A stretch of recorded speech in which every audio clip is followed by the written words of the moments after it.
I'm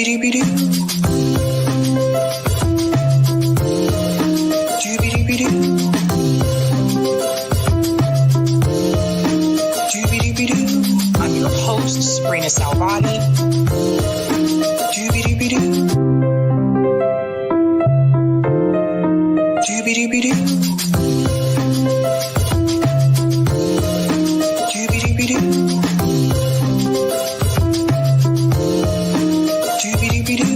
I'm your host, Sabrina Salvati.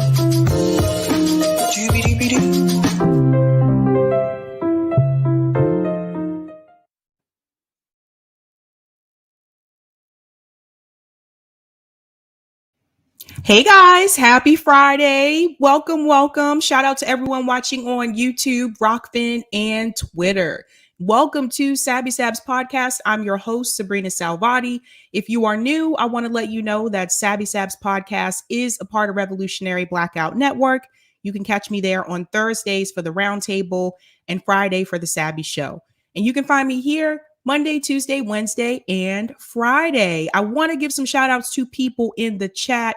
What is going on? Aspen Fallen said, we can't always talk about the issues. It gets too depressing. Sometimes we need fun drama shows. Absolutely. Friday is more of a chill like show night for me. I like to have a little bit of fun with this. I like to have a beer. So yes, if you are new, welcome. Hannah G, what's up? Says this should be good. Greetings. CBC voter said, Dear Sabs, please find some time to watch Jimmy's show from today. I guarantee it will get dropped on YouTube. Thank goodness for Rockfin. Okay. Thanks for the heads up. I'll have to check that out. I can at least see it on Rockfin. What's going on? Miguel says, peace. Shout out. Greetings. Zavi says, I made the mistake of going to a secular talk chat. It's disgusting how many excuses for the squad voting for war. Omar is my rep. I'll never let her forget she's part of the problem. Ooh. Agreed. Yeah, I am not pro-war at all. So shout out to Ben, who's a Sabby member, says, happy Friday, Sabby. Great to see you. Sounds like a great show. Greetings, Lawrence Johnson. Always great to see you, says doobie doo. Shout out to Defund the Empire, says, hey, Sabby. Well, hello. What is going on? Greetings, Mockery, says, fam. Shout out to Nico P. Hello, Sabby and chat. Greetings. It's time for a Labor Party. I agree. Scooby Dooby Doo time. Shout out to Anthony Pinza, Sam, Posit, Cedar. Oh, man. Oh, I can't wait to get into that. I've been waiting to give my reaction to this debate, you guys. Shout out to Henry Covert says she's back. Hello, Sabby. Hello, Henry. What's going on? Shout out to Eric, who's a Sabby member, says happy Friday, one and all. Greetings, Gamer, says, hi, Sabby Sabs. Always great to see you, Gamer for life. Shout out to Dorothea Simmons, who's a Sabby member. Happy weekend, everybody. That's right. Cheers to the freaking weekend. Greetings, Cecilia says, what are you sipping on? Good vibes. I'm so glad you asked. I am drinking Exhibit A, Just a Kitten. This is a New England IPA. I really like their designs. It's really pretty. Cute little cat, cute little yarn ball. This actually has Citra, Mosaic, and Vic Secret hops. So that's an interesting combination. All right, what's going on? Loud and Sound said there won't be dancing in the revolution. Haas. Greetings, Stephen, Michael, Palazzo. Ready for the storm, Sabrina? I am. I went to the store today to get everything I needed, so I don't have to go out tomorrow. We're getting a nor'easter, you guys, if you didn't know. And those are not fun. But I have food. I have beer. It's all good. It's all good. Shout out to Ashura says, at Gamer for Life, you're gonna JD stream when it clipped. They had Barrington guys on, completely destroyed establishment hacks like Fauci. I'm gonna have to check that out. Oh boy. Frosty Mug says, I love Sabby Sabs. I love you too, Frosty Mug. I haven't had a Frosty Mug in a long time. I'm telling you. What's going on? Dave C says the state of Rhode Island has declared a state of emergency preemptively ahead of this storm. It's going to be bad. Yep. This was going to be a big one. I'm just telling you. Just keeping it real. All right. Shout out to Corey Leith says, Sam, I don't give a F SEDER. Oh, I can't wait to get into that story. I can't wait to get into it. What's going on, Leroy, who's a Sabby member, says, looks good. Shout out to, whoops, I think I almost clicked on the wrong one. Shout outs to Kat Terrell. My eyes hurt from the chat screen, and I'm listening to Neil Young on my tab to TV speakers. I'm listening here, though, on my phone. I was talking about Neil Young earlier on RBN, you guys. His whole ordeal with Spotify and Joe Rogan. So, yeah, I actually have a Neil Young song stuck in my head now. Shout out to Overnight, who is laughing. All right, all right. I want to start off by giving a shout out to everyone who is a Sabby patron. Thank you so much for your support. I really do appreciate it, you guys. If you are interested, you can become a Sabby patron as well, a member, a Sabby, or a Sabster, or the ultimate. Thank you all so much. Their names are also scrolling across the bottom of the screen. So, thank you all. Let's go ahead and get into it. It's Friday. Let's do it. I did not mean to rhyme there, but it is what it is. All right. So, what are we talking about tonight, ladies and gentlemen? Jackson Hinkle destroys Sam SEDER. Oh, I can't wait to get into that story. We're going to talk about VAUSH attacks Kyle Kulinski and Hassan Piker. That is over Ukraine and Russia. That should be pretty interesting. And of course, Candace Owens versus Minnie Mouse. It is absolutely ridiculous, you guys, but it has come to this point. So let's go ahead, and I'm going to get started with Candace Owens. Let's go ahead and get that story out of the way because that girl is a mess. So I don't know if you guys have noticed, but recently there have been some conservatives coming out against figures that I think we should not really be worried about. Like, I don't feel that this is important. But a couple of days ago, people were coming out against M&M's changing their image, I guess going from stilettos to block heels. And I want to let you guys in on a little secret for the gentlemen that are watching. High heels are not comfortable. They are not comfortable at all. I'd rather have the heels that have some type of a wedge or a block because stilettos, they're cute, they're pretty, but they are very uncomfortable. I'm just being honest with you here. Something women may not tell you, okay? All right, so here we go.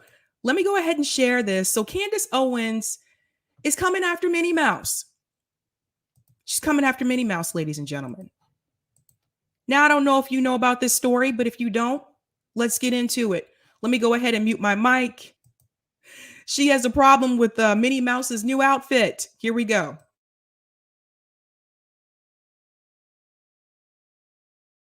I mean, look, this is why people don't take these people seriously. They're taking all of these things that nobody was offended by. It's like they have to get rid of them and destroy them because they're bored. You know, they're absolutely bored. They're trying to destroy fabrics of our society, pretending that there's issues. So everybody looks over here. Look at Minnie Mouse. Don't look at inflation, Jesse. Look at Minnie Mouse. The world is going forward because you've got her in a pantsuit. Never mind that you can't get anything at the grocery store and you can't buy a piece of bacon unless you've got $30 in your pocket. At least we're addressing the real problem, which is Minnie Mouse. That's right.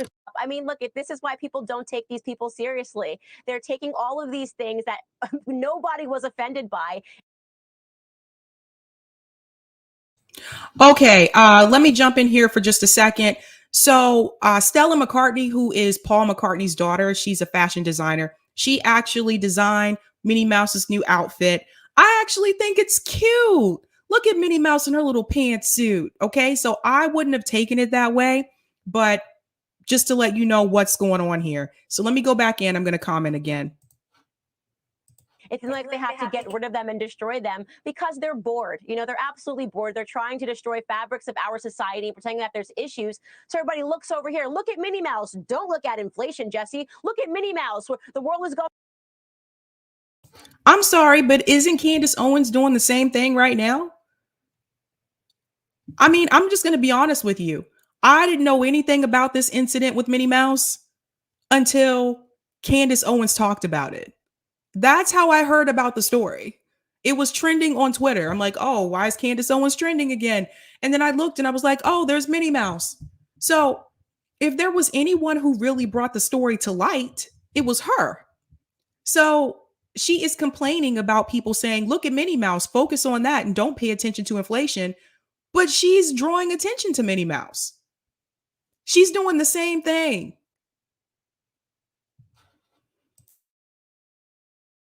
Going forward, because you've got her in a pantsuit. Never mind that you can't get anything at the grocery store and you can't buy a piece of bacon unless you got $30 in your pocket. At least we're addressing the real problem, which is Minnie Mouse. Which is exactly what she's doing. If that isn't the cat calling the kettle, not the cat, the pot. If that isn't the pot calling the kettle black, are you kidding me?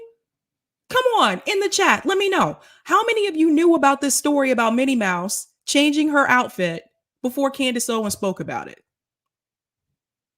So, what is the issue here? Like, I personally don't care what Minnie Mouse wears. Last time I checked, Minnie Mouse wasn't a real person. Minnie Mouse is a cartoon character, a Disney character. Why do I care what Minnie has on? Like, I just can't. I can't. I won't. Let me show you something about Minnie Mouse. I want to show you some of the little outfits that Minnie has. And I'm just going to be honest. Minnie was just sitting there just trying to mind her own business. Minnie just decides she wants to wear different outfits. I'm sorry, but this doesn't make any sense. There's Minnie Mouse in a blue dress. Let me come out here. There's Minnie Mouse in a blue dress. Okay. There's Minnie Mouse. Oh, look at that. Minnie Mouse has on a jacket and cute little pink Ugg-like boots and her little blue skirt and her hat. What do you know? She can change clothes. Who knew? Oh my God, there she is in a pink and white polka dot dress. And there she is in a yellow and white polka dot dress. So, who cares? Like, really? Why is she making this an issue? So Candace Owens feels that the reason why her attire changed is because I guess some people were offended by what Minnie Mouse has on. I wasn't offended by Minnie Mouse. I haven't heard anybody say they're offended by Minnie Mouse. I think this is just another chance for Candace Owens to bring attention to herself again, which she loves to do. I mean, it was just a couple days ago, Tucker Carlson was going after M&Ms. He said because M&Ms changed their heel design, that they're not sexy anymore, that he wouldn't want to have a drink with them. Why would you want to have a drink with an M&M? Last time I checked, this is candy, something you're supposed to eat. What is wrong with people? Like, really? I'll pull it up. You got to see this. Because this just, here we go. Let me share my screen. It's happening all around us, ladies and gentlemen. It's happening all around us. And it's funny because Candace Owens is complaining about people calling attention to those types of things, but Tucker Carlson's doing the same thing. Is she going to call him out for doing that? No, because he's on her side. Because they're both Republicans. She's not going to say anything about it. Listen to this.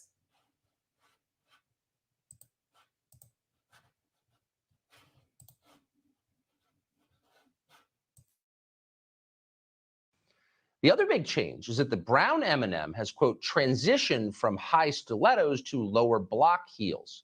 Also less sexy. That's progress. M&Ms will not be satisfied until every last cartoon character is deeply unappealing and totally androgynous. Until the moment you wouldn't want to have a drink with any one of them. That's the goal. When you're totally turned off, we've achieved equity. They've won. The other big I'm sorry. Can someone please help me with this? I didn't know people were attracted to M&Ms. Is anybody out there attracted to an M&M? Anybody? Anyone? Okay. I thought it was just me. Thought I missed something there. Big change is that the brown M&M has, quote, transitioned from high stilettos to lower block heels. Also less sexy. That's progress. M&Ms will not be satisfied until every last cartoon character is deeply unappealing and totally androgynous. Until the moment you wouldn't want to have a drink with any one of them. That's the goal. When you're totally turned off, we've achieved equity. They've won. The other big change is I just want to know how many people were sitting at home watching this and actually thought that this made sense. Actually thought, oh, you know what? He's right. This is what we're doing now. We're criticizing M&Ms. We're criticizing Disney characters. Minnie Mouse can't wear a pantsuit. What is happening? She's Black said this don't make any damn sense. No, it doesn't. It doesn't. I didn't know people were attracted to M&Ms. Maybe I missed something somewhere. Maybe I didn't. So I think a big part of the problem, I'm going to pull up this article for you. The way that Candace Owens says that this is a distraction. No, I did not know that Minnie Mouse decided to wear a pantsuit. So no, for me, it wasn't a distraction. You, Candace Owens, brought that to my attention. You gave Minnie Mouse more attention than Stella did, the designer. So what the hell? Like, this just doesn't make any sense. I'm going to pull up this article.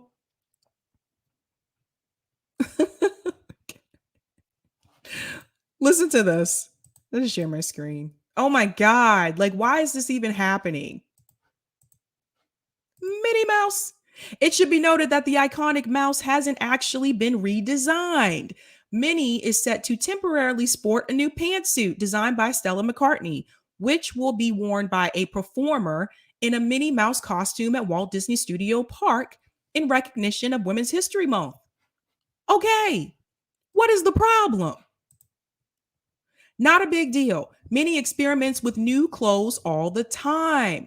After all, new outfits equal more merchandising opportunities for Disney.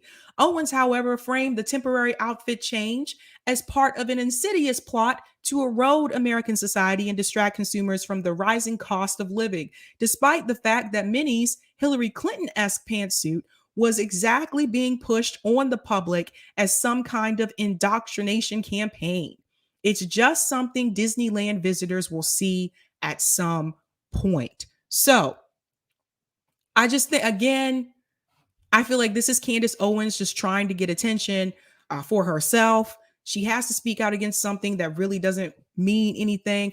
Is anybody in the chat offended that Minnie Mouse has on a pantsuit? Does that bother you guys at home? Does it turn you off? Because when Tucker Carlson was saying like no one wants to go have a drink with the M&M that changed their heels, I'm like, what kind of sick things are you guys into? Like, seriously, I didn't know that people were sitting at home and were attracted to the cartoon M&Ms or were attracted to Minnie Mouse. I think there is a problem. Thanks for the super chat, Rose to Power off the record. Why would I want to have a drink with an M&M in the first place? Anybody? Anyone? Oh my God. Too much time on your hands. Too much time on your hands. Thank you so much for that. Jeez Louise. Miguel says not even slightly. No. No. Oh my God. Kyle says very classic duopoly stuff. Pointless argument over something that at the end of the day is owned by the 1%. Bingo. Bingo. Kyle gets it. He gets it. Lauren said Hillary in the upside down Dixie cup outfit. Desert Mantis said next thing Candace will be telling me that Ben Shapiro has new socks. Right? Oh my God. I don't even know where to begin. I don't know where to begin. I'm going to go ahead and go into my second story. A tree says the Hillary pantsuit is triggering though. I just don't get it. I don't get it at all. All right. I'm going to go into my second story. This is about VAUSH. This is really bad. This is really bad. So you guys know I have been talking about Ukraine and Russia. Did that a couple of days ago about the conflict that's going on over there. And so apparently Kyle Kulinski and Hassan Piker also talked about it, and VAUSH criticized them for it. Um,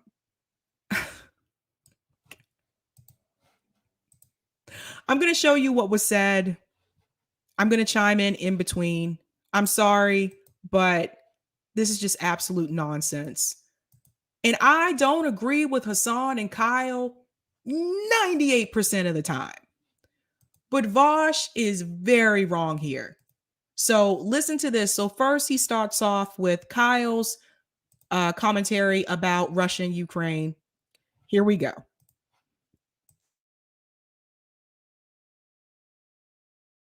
We're not going to do anything. We're not going to go into Ukraine. And on the U.S. side, we say, well, I don't know what you're talking about. We're not involved. We're not interested in a conflict either, but we are sending weapons on top of weapons on top of weapons into Ukraine as well. Wait, is that true? I think America's been pretty forward. I don't think that's true. I think we've been very forward with our involvement. Like Russia's very clearly lying to posture. I don't think we're lying here. Well, and also into some of the surrounding post-Soviet states. So, and by the way, these things are viewed from both sides as red lines. So like the West doesn't want Russia to put any troops on the border, of course. And Vladimir Putin and the Russians don't want the US to send weapons into states bordering Russia. Isn't that only an issue if Russia invades, though? I mean, like, Ukraine isn't going to invade Russia. This is like people complaining about weapons being given to Taiwan. They're like, well, they could use it to attack China. No, they're not going to attack China. And Ukraine's not going to attack Russia. That would be the worst thing in the world for them. Ukraine's a non-nuclear power. They're going to invade a militarily superior nuclear power, the largest country on earth, during the winter? No. Like, yeah, in this case, like, Russia's clearly threatening invasion, and it seems reasonable that you would follow that by arming, I don't know. I mean, how would we feel if Russia set up a bunch of missiles in Cuba? Seems like something like that may have happened at some point in history, and we reacted Okay, so I want to pop in here for a second. If you pay very close attention to what VAUSH is doing and what he's saying, I want you to pay close attention to that. First and foremost, he basically is advocating for the fact that the United States is giving the Ukraine weapons, weapons. He's advocating for that. Did you hear what he just said? Well, it seems like, Russia looks like they're going to invade. So, why would you not give them weapons? Do you guys see how he slides that in there? Pay close attention to how he speaks. He always speaks in like he's talking about invasion, war here, and he's talking about it in such a calm tone. Notice there's no passion behind what he's saying. There's no real power in his voice. That's done on purpose, by the way. The reason why that is done is because if there were some type of passion behind his words with what he was saying, then it would be blatantly obvious that he's being pro-war, that he's pro-imperialism. He doesn't want to come across that way. Remember, he still says he's a libertarian socialist. So he can't make it so obvious. And he still has to appeal to people who consider themselves to be socialists. And what's incredibly scary is the fact that the majority of his audience are young people, and they are hearing this rhetoric that it's okay for the United States government to give Ukraine weapons. No, it's not okay. And I will say that multiple times. It is not okay. Even though people are more likely to say, well, the Ukraine is not going to go and invade Russia. Russia's more powerful. When the United States gives them weapons and gives them ammunition, that is basically the US government sending them a message. That is letting them know, hey, go ahead and do what you got to do. Pay attention, pay close attention to what he's saying. This is exactly what Caleb Maupin was talking about when he came on here to talk about BreadTube. This is what they do. They'll say that they're like libertarian socialists. They'll say a couple of cool like socialist ideas, so it comes across as that they are really socialists. But at the same time, they'll advocate for imperialism and war. And that's what he's doing. That's why this is so dangerous. Now, people like me and you, if we're older, and those of us that are really into this, we can probably pick up on it. Like, hey, what this guy is saying doesn't match up with what he says that he is. Like, this is not cool. He's preaching this rhetoric. Now, imagine if we're all teenagers and we don't know a lot about politics, and we don't know a lot about war or imperialism, and we don't know how the United States government has invaded so many countries and stole their resources. And we don't know that the United States government invades these countries and says we're going over there to help out the people, the women and the children, when we're actually getting involved because we want to steal their resources. Most of the teenagers don't know that. That's the problem. I'm going to go back in. And not such a great way. I don't think that's comparable because the weapons were nuclear weapons and they were being brought there for strategic, like, first strike timing reductions on American soil. The issue was that the only reason weapons would be put in Cuba in that case would be to facilitate a strike on American soil, whereas in this case, the weapons being given to Ukraine are for defensive purposes.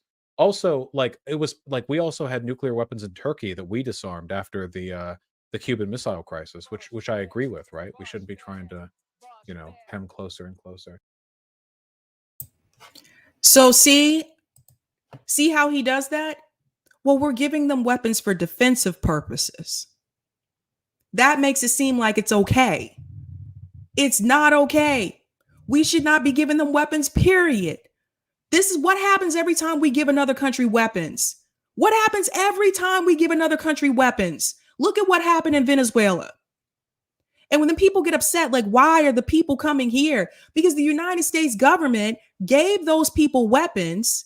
The people misused them, rose up, and the people who live there have no choice but to flee because they are living in terror. So no, we should not be giving them weapons. Oh, this makes me so angry. We put them in Turkey first, though? Yeah, we did. And I'm glad we disarmed them. Yeah, I'm glad we disarmed them. It was a good step towards de-escalation. Yeah. But, like, these weapons aren't going to be used offensively against Russia. Look, if Russia gets invaded by Ukraine, I'll eat my hat. Yeah. Tensions were so high, and we're lucky we escaped without an absolute cataclysm. How would we feel if Russia was funneling weapons into Mexico and Mexico was an enemy state of ours? I don't think we'd like that very much. So, well, wait, if we were threatening to invade Mexico, I would expect them to give arms to Mexico. I would still think, like, we're the bad guys for threatening to invade Mexico there, right? Like, I don't think that's an either or situation. If America's, like, getting ready to sweep across Mexico and other people are like, please don't. Also, Mexico, good luck. Here, have some guns. Like, I don't know. I don't think that would be, like, that bad on them. I don't know. So, in order to understand this conflict, you have to understand the history of the region, because a lot of people, I mean, literally every mainstream media pundit, and of course every right-wing commentator, none of them will give you the history of what led to this. They just talk about it as if usually the default assumption is like Vladimir Putin is Hitler and he's trying to take over. I'm really not trying to start beef with Kyle here, by the way. Every area under the sun, and he has world domination goals. I just and want so, to chill. Anything we do. He's lying.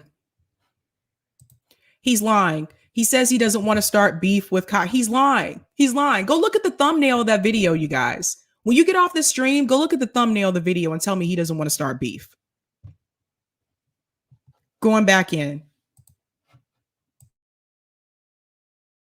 To try to deter that is just and moral and righteous and virtuous. That seems to be the prevailing underlying narrative and assumption when people talk about this, but it really is not that simple. And it shouldn't surprise you guys in my audience to know that it's not that simple. So in an article in the New York Times, and credit to the New York Times for putting this line in there, although I will say there's an article that came out 2 or 3 days ago, and this line was way deep in the article, but nonetheless it's there. So they say, quote, Russia's demands include a legally binding halt to NATO's eastward expansion and a withdrawal of NATO troops from countries like Poland and Baltic nations that used to be aligned with or part of the Soviet Union. The United States has dismissed those demands as non-starters, even as American officials offered talks on other matters, such as... Well, yeah, Poland is a member of NATO. Why would we? Poland has been a member of NATO for like 20 years, right? Like, yeah, pull back out of NATO. But the problem here is militarily, the only reason countries like Poland want to be part of NATO is because they're scared of Russia. The issue is like there's a difference between offensive geopolitical posturing and defensive geopolitical posturing.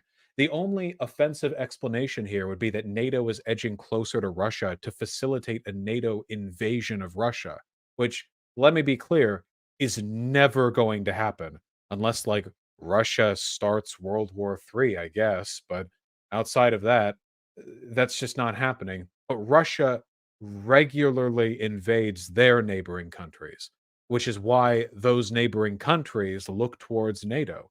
So I feel like there's a big difference here. I don't think Russia should just be allowed to bully all of its neighboring countries. And if those neighboring countries want assistance against the imperialist efforts of the Russian government, everyone else is like, nah, we promise not to help. You know, like, I don't know, that seems kind of bad.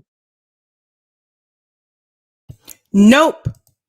Doesn't seem bad. This is the problem, guys. This is the problem. See how he frames it? Did you see the way he just framed that? Well, if this country is trying to get involved in imperialist efforts with other countries around it, then it seems like, yeah, we should get involved. No. Every time the United States government gets involved in another country's conflict, the people in those countries are worse off than they were before we intervened. He wants to talk about Russia doing imperialism. What about the United States doing imperialism? How many times? How many regime changes? Look at what the United States government has done to countries like Haiti. Are you kidding me? So let's not sit back here, and I don't want you guys to sit here and listen to this and think that Russia is the big bad guy. The United States government is far worse. We corrupt every country that we touch. Every time. VAUSH isn't going to tell you that. His job is to convince you that what the US is doing is right. His job is to convince you to be against Russia, to be against China, and still tell you he's a libertarian socialist.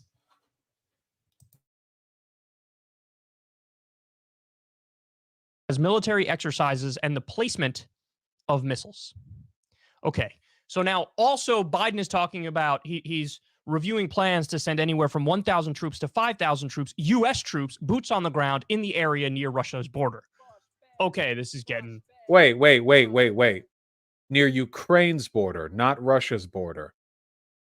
Biden hasn't said anything about moving troops into Ukraine or Belarus. It was talking about moving troops to Poland, which is a NATO country,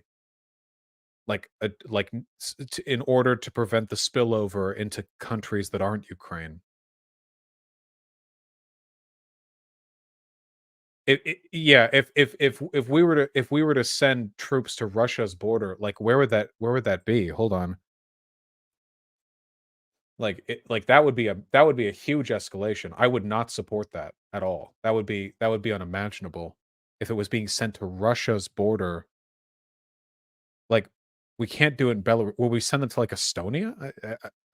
But the conflict's here. Yeah, I don't. He don't know. He doesn't know. Notice how he says, well, if they send him to Russia's border, yeah, that would be really, really bad. I don't support that. He has to say just a little bit, just enough to make you believe that he's not pro-imperialism, to make you believe that he's not pro-war. That's how they do it. This is how they do it. Putting them in Azerbaijan, just for funsies. Beyond crazy and reckless and dangerous, of course. So here's what happened. When the Soviet Union broke up, in other words, when the West won the Cold War, we gave our word to Russia. Look, we're not going to expand NATO any closer to your border. That was part of the post-Soviet Union deal when we broke up the Soviet Union and created all of the post-Soviet states. I think this is one of the things that was discussed prior to the breakup of the Soviet Union, but it wasn't formalized in a treaty. And then afterwards, the Soviet Union broke up. Yeah, at best, we have a rumored verbal agreement, and then the Soviet Union broke up. Yeah, we didn't break up the Soviet Union. The Soviet Union broke up.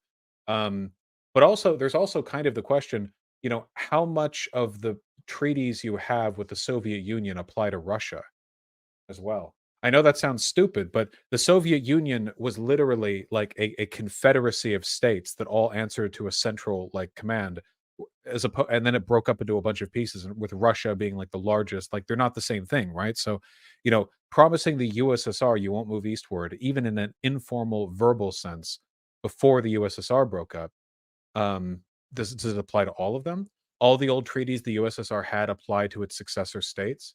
All of them? Like all the successor states? That's interesting. Well, they should have gotten it in writing then. Hey, let's see. Let me jump in here for a second. First of all, this agreement that they're referring to, that Kyle's referring to, it happened after the Berlin Wall fell. I remember this because I happened to live in Germany at that time. It happened after the Berlin Wall fell. And yes, the agreement was that they would not expand NATO. This is something you can look up for yourself. You can Google this yourself. VAUSH doesn't even know if it's true or not. If you listen to what he just said, it was like, oh, there's like this rumor. There's this. You see how he words things, how he's phrasing this to make it seem like, well, it could be true, but it cannot be true.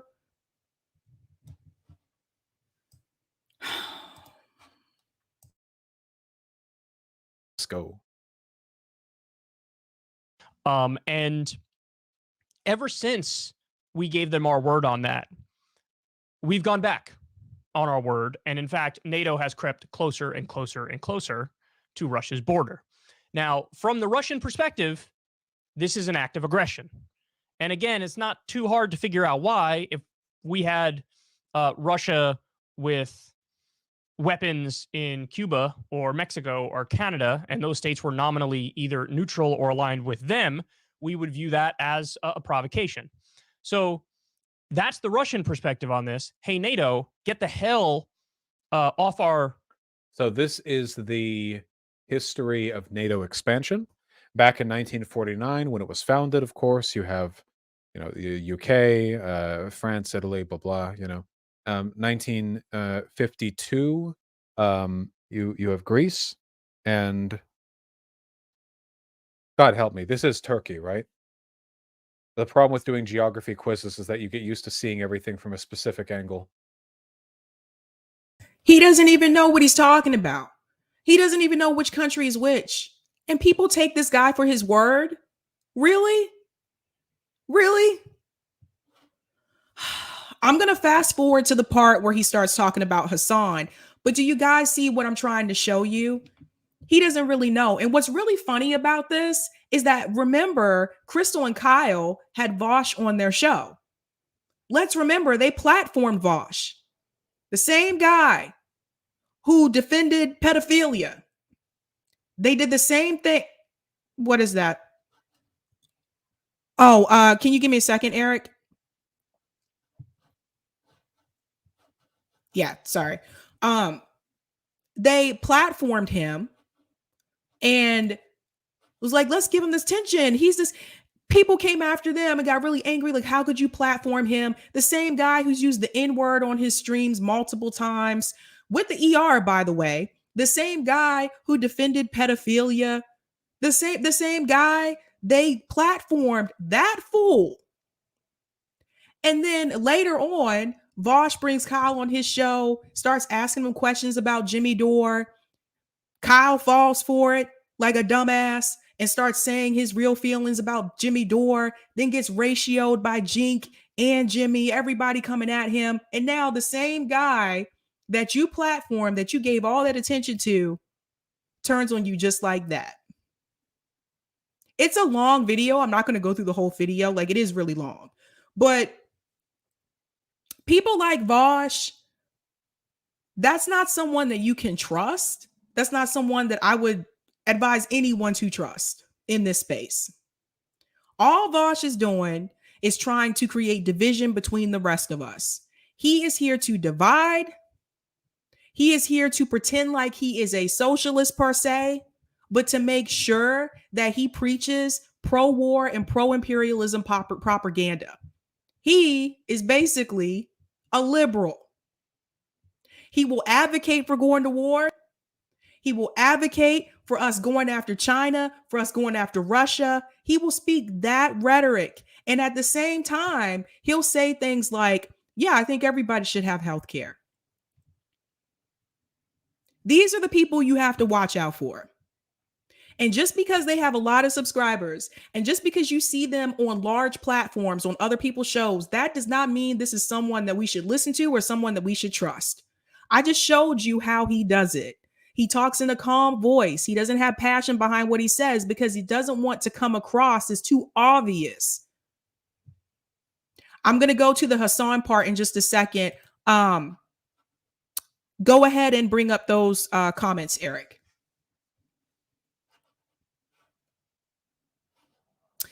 All right, Rockfin, Indie Left News, what's going on? Whoop, whoop. Sabby, he doesn't know where Ukraine is on this map. Blatant lie by VAUSH here. All the NATO nations guaranteed that they would not move east of Germany. The promise was east of Germany. It was never about Russia's border. They dissolved the Warsaw Pact with the idea that NATO would disband. See? He didn't even know when the promise was made. I told you guys. Do I have as many subscribers as VAUSH? No. Do I have the same education as VAUSH? Most likely no.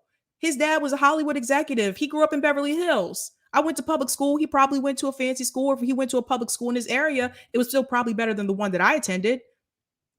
But I was able to sit here and tell you when it happened. He couldn't even tell you when it happened. Didn't even know if it was true or not. Next comments, Eric.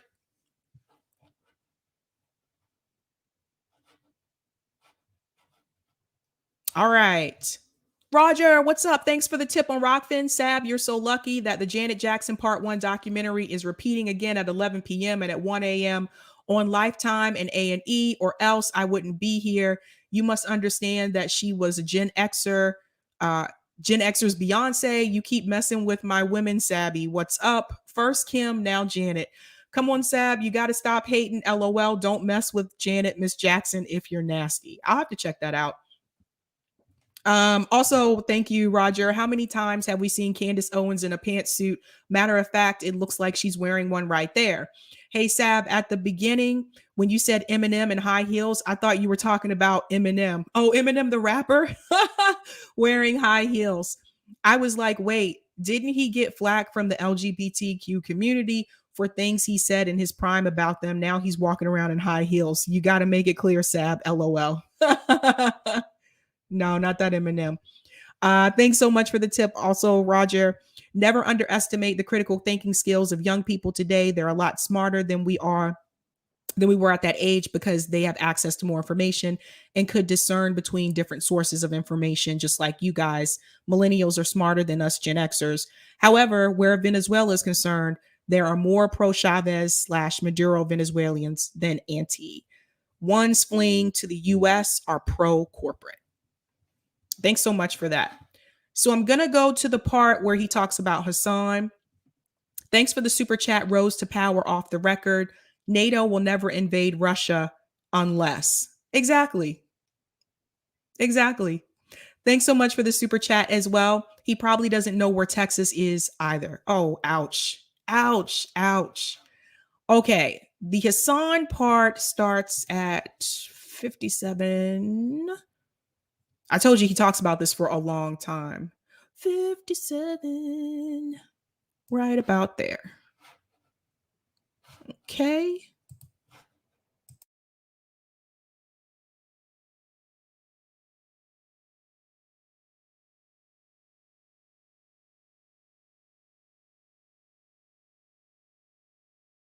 What was Hasan's take? We're getting it all in one.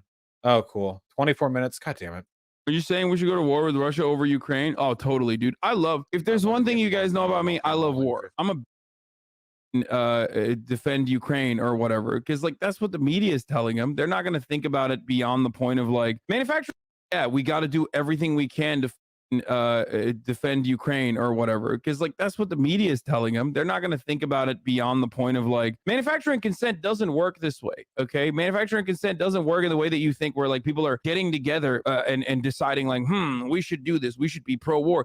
It's more so about people that get elevated to those positions within media for having that perspective naturally and organically, right? That's it. And I don't think like Phil DeFranco personally is like, oh yeah, it'll be sick because good for ratings, or he might, I don't even know if he has a position on this. I'm assuming he does. I just personally, like I said yesterday, and I will continue saying, I do not believe that this is adequate. I do not believe that this is the smart thing to do. I do not believe that like arming Ukraine and then sending troops over to Ukraine, like We're not sending troops to Ukraine.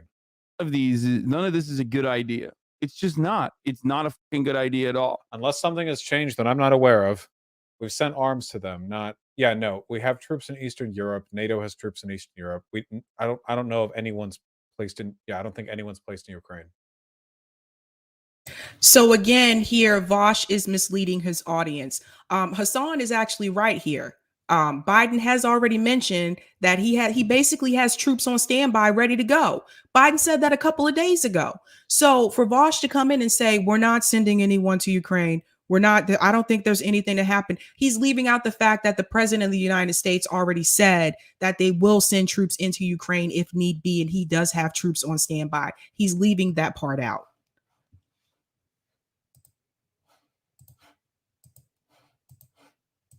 Okay. Yes. Can we send like 8.5 thousand troops? Yeah, to Eastern Europe, not to Ukraine. Yesterday, for the first time ever, I noticed the United States government used the phrase lethal aid as a euphemism for arms or weapons. By the very next day, national media adopted the phrase without even using quotes. The first shipment of assistance recently directed by President Biden to Ukraine arrived in Ukraine tonight. The shipment includes 200,000 pounds of lethal aid, including ammunition for the frontline defenders of Ukraine. 90 tons of U.S. lethal aid arrives in Ukraine as the border tensions with Russia rise. Like, what is that? What is lethal aid? Like, so this is important to know, you guys, when they use these types of terms. Lethal aid is weapons. That refers to weapons and ammunition. They don't say that, like in whatever article Hasan is reading, they're not going to say that, because if they came out and said, yeah, the United States government sent weapons and ammunition to Ukraine, people would probably freak out. But that's what lethal aid means. I'm going to go back in. Like, what do you mean? Arms. You mean guns? That's what you mean? You mean weapons? That's the only thing we're good at, is giving lethal aid. That's it. And then at home, we never think about the impact of that at home. Like we love talking about how stupid K-Konas are. Oh yeah, you want to shoot COVID. You want to shoot COVID. Okay. Well, our liberal State Department is also saying lethal aid. How is that any different? Like these minor tweaks play a larger role in changing people's attitudes about certain things. Neoliberals are out here being like, we're applying lethal aid to Ukraine. That's sick, man. It's really... Yes, lethal aid is a euphemism that people use because they think it sounds better than weapons. Though I personally think that lethal aid sounds scarier. Lethal aid sounds like you're giving somebody a fucking lethal injection. To me, that's what I think of when I think lethal aid. That's my intuitive response. So I think weapons actually sounds a lot better, but... Cool. It's really tight. Every single person is going buck wild on the Ukraine stuff. Every single person is. Like, it just popped the fuck off. So acceptable for Vladimir Putin to invade Ukraine. It's not, right? So the Russian border live in fear of Putin invasion. U.S. evacuating diplomats from the Ukraine embassy. And it's like, okay, that's, first of all, it's not acceptable for Vladimir Putin to invade Ukraine. It's not, right? Oh, thank God. If we end the video right here, we avoid trouble in the future, right? We end it right here. I just make no mistake. I do not believe that it is an appropriate thing for Vladimir Putin to do. So let me just get that out of the way. So we can still end it. There's still time. That people do not misunderstand my position. Having said that, however, the reasoning as to why there is more troop activity at the Ukrainian border on the Russian side specifically is because we keep fucking juicing the Ukrainians. And we're like, we're going to put you in NATO. What is this? I thought the NATO was the Western alliance, like the Western Hemisphere alliance. And now it's like Ukraine is also a part of the West. What's It's not a not part the of the shit West, law. motherfucker? Everyone is just an express. This is just categorically untrue. The Russian buildup is for invasion and posturing. This is not a defensive buildup. If it was there's a huge difference between defensive and offensive buildup. First of all, NATO was a defensive pact. NATO wasn't going to invade Russia. The idea that this is some kind of defensive posturing is just not true. Additionally, Ukraine is not in like nothing caused Russia to amass these troops, except for Russia deciding to amass these troops. Hasan heard your statement and called you a liberal on stream. Good. I'm liberally fucking his dad. What do you want? His uncle? Do you see how deeply unserious this is? So one thing I do want to add here that also is being left out. I haven't heard either one of them say this yet. Granted, I didn't see the full videos of the other two as well. But let's keep in mind here that the United States government is after resources. Now, what kind of resources would be useful to the US government in Ukraine? Pipelines. Let me show you something about that. You think we would just give them lethal aid just because we care about the people, the women and the children, because we care about the Ukrainians all of a sudden? All of a sudden we care about Ukrainians? We didn't before. No. Pipelines. Let me show you something. Let me get out of here. Pipelines going through my... Okay, here we go. So this is something that I think people need to be aware of. The Ukraine crisis, Nord Stream 2 pipeline could be axed, U.S. warns. Listen to this. The U.S. has threatened to halt the opening of a key pipeline that would send Russian gas to Western Europe. Thank you, Eric. The U.S. has threatened to halt the opening of a key pipeline that would send gas to Western Europe if Russia invades Ukraine. I'm going to say this again. The U.S. has threatened to halt the opening of a key pipeline that would send gas, Russian gas, to Western Europe if Russia invades Ukraine. For the United States government, that's what this is about. Remember how I told you when they get involved in these conflicts, there's usually resources that they are after? Nord Stream 2 would run from Russia to Germany, and on Thursday, officials in Berlin said the project could face sanctions if Russia attacks. Here we go with sanctions again. Western allies say they will target Russia's economy if it invades, and the latest comments signal a hardening of their stance on the lucrative pipeline. Russia denies it is planning an attack. They've said this multiple times, people. Multiple times. Multiple times. And yet the United States government still gave Ukrainians weapons. But the buildup of tens of thousands of Russian troops on Ukraine's borders in recent weeks has stoked tensions and escalated fears of an invasion. I want to be very clear. If Russia invades Ukraine one way or another, Nord Stream 2 will not move forward. U.S. State Department spokesman Ned Price told NPR. But he added that he was not going to get into specifics, of course not, of how it would be stopped, and questions remain over whether the U.S. would have the power to cancel the project. We will work with Germany to ensure it does not move forward. While the U.S. insisted that it would stop the opening of the pipeline completely, Germany only said it would not rule out imposing sanctions on the project. Here's the pipeline. Nord Stream pipelines from Russia. Green is Nord Stream and the purple dash line is Nord Stream 2. So I want to show you this map.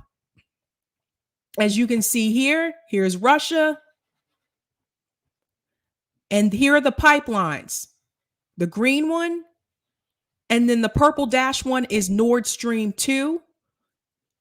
Now you can see it goes from Russia all the way down to Germany. You see that?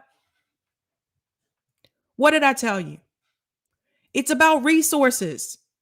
Resources. Guys, the pipeline took 5 years to build and cost 11 BN. I'm not sure. Someone can translate that for me. The energy project would run under the Baltic Sea. It's designed to double Russia's gas exports to Germany. Do you guys see? I told you, it's always about, there's always resources involved. 11 billion. Thank you, Eric. $11 billion. I'm going to go to some of these comments in the chat. Thank you so much. What's going on, Colin? Colin said billion too. I'm trying to read too fast. All right. Thank you so much. Matt says, kudos for your work, Sabrina. Solidarity, all y'all. Thank you so much, Matt. Lawrence said the Ukraine-Russia conflict is being pushed by defense contractors. What's going on? Shout out to Kit Cabello from Hardland, says support all independent media. Whoop, whoop. Shout out to Kit. Kit, I'm coming to Chicago when it gets warm. Not during the winter. Sorry. But I have to go back there and get some of that yummy pizza. Bill Bradley said, what happened? I thought VAUSH and Kyle had become friends. Kyle can't even keep VAUSH as a friend. Totally friendless at this point. So I'm just going to say this again. VAUSH is not someone that I would trust in this space. I really do believe he has been put in to divide us. I really do. I think that is his whole sole purpose. Shout out to Andrew. Thanks so much for the super chat. Look in the description of Kyle's most recent vid. Why? What's in there? Should I be afraid, Andrew? I haven't been over to that place in a while. Let me see. Most recent vid. Video. Okay, the most recent is the media, the enemy of the people. Is that the one you're referring to? It says 7 hours ago. Thanks so much for the super chat. No? Okay, well, that's the most recent vid, so I don't know. NYC safe injection sites. Howard Stern defends Rogan.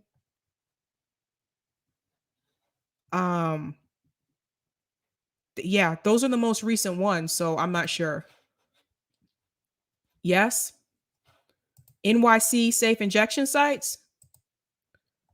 So this is something. No, I don't want to play you.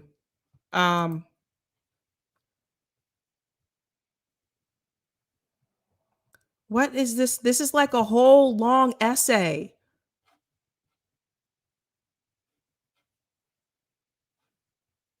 I don't understand. I don't know what this even means.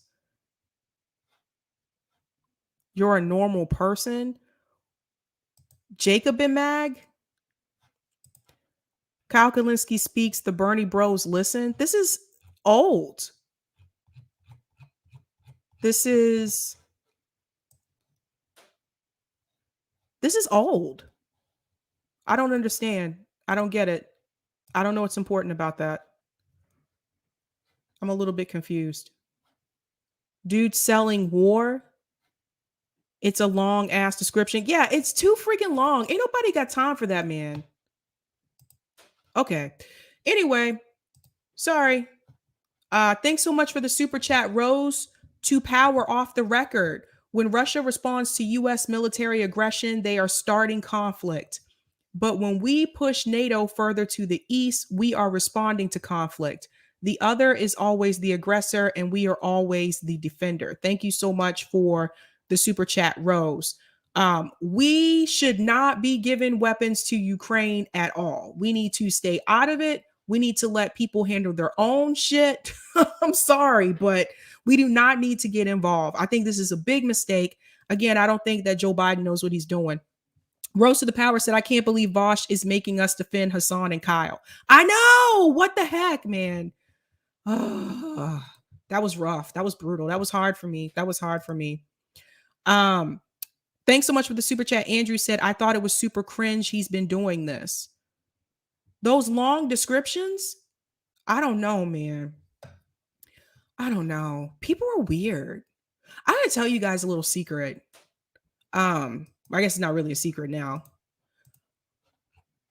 there are some weird people in the space. Like, I'm just gonna be honest with you guys. Like, there's a lot of ego, and like, I'm one of those people where I don't look at myself that way. Even if I did have like a large following, I still wouldn't look at myself that way. But there's a lot of ego.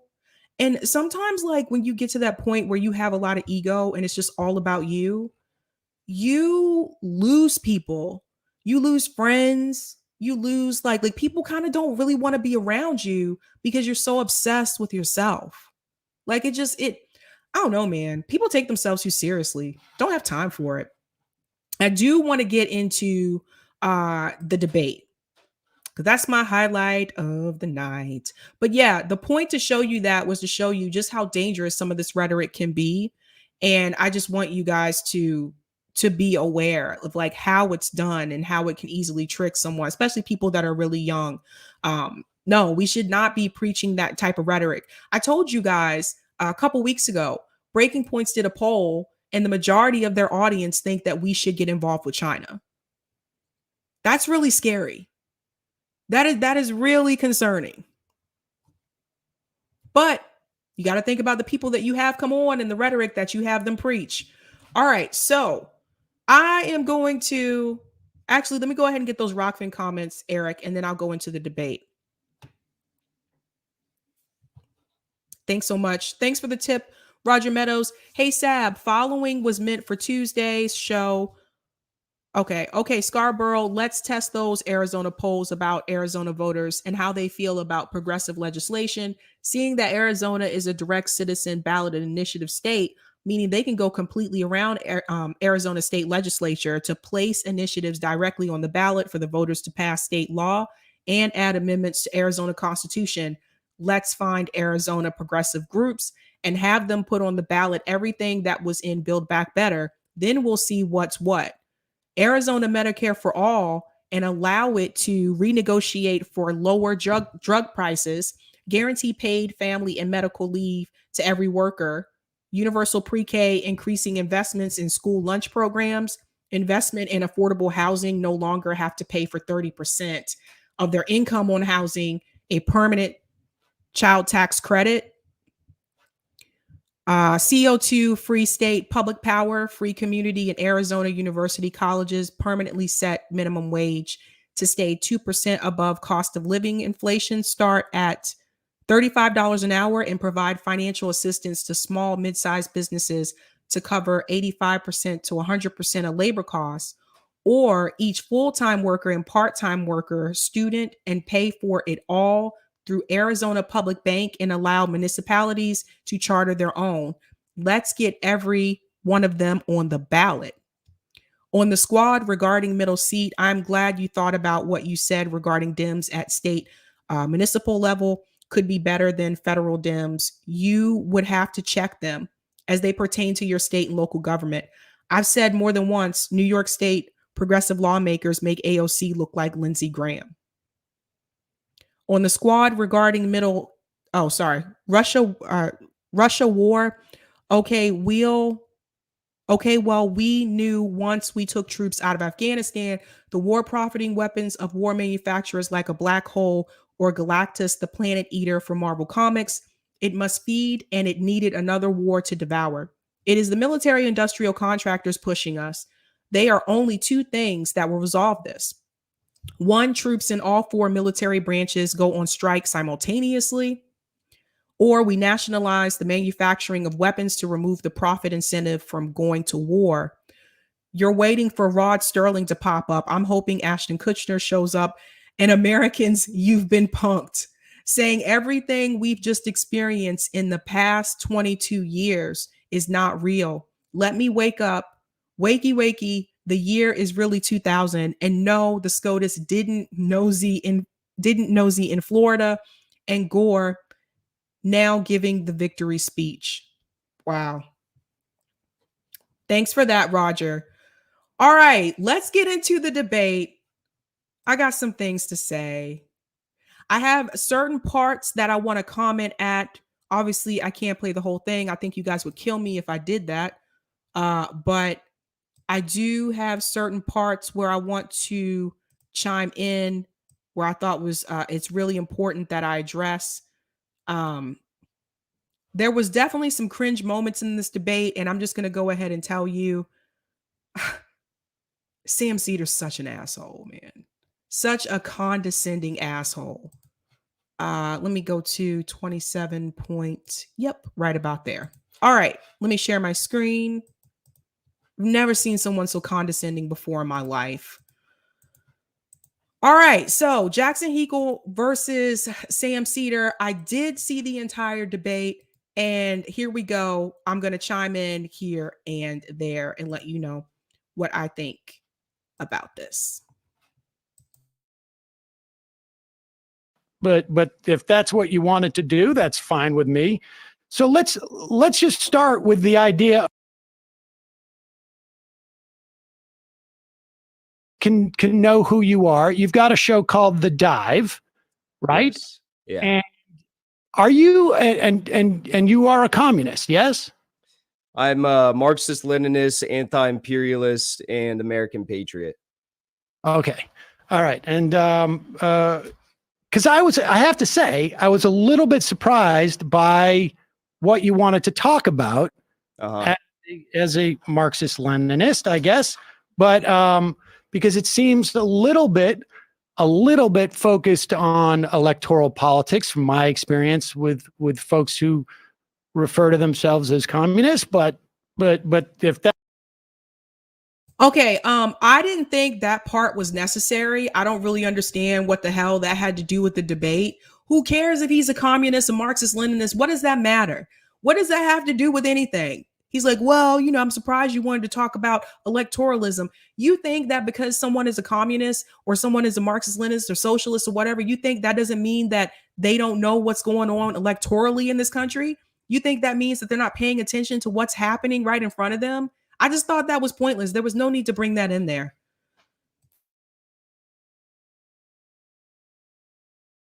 That's what you wanted to do. That's fine with me. So let's just start with the idea of the premise that the squad and progressives in Congress, presumably the Democrats, right, are sellouts. What do you mean by that?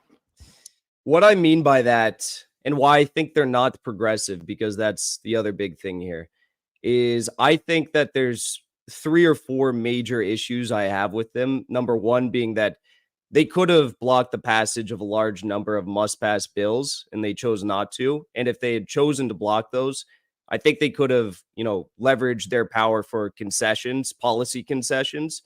The second thing is I think that they have been directly voting for anti-progressive bills and measures. In some cases, they've even introduced these themselves. They've acted at the behest of the Democratic establishment on multiple occasions, giving their own, campaign funds to corporate Democrats.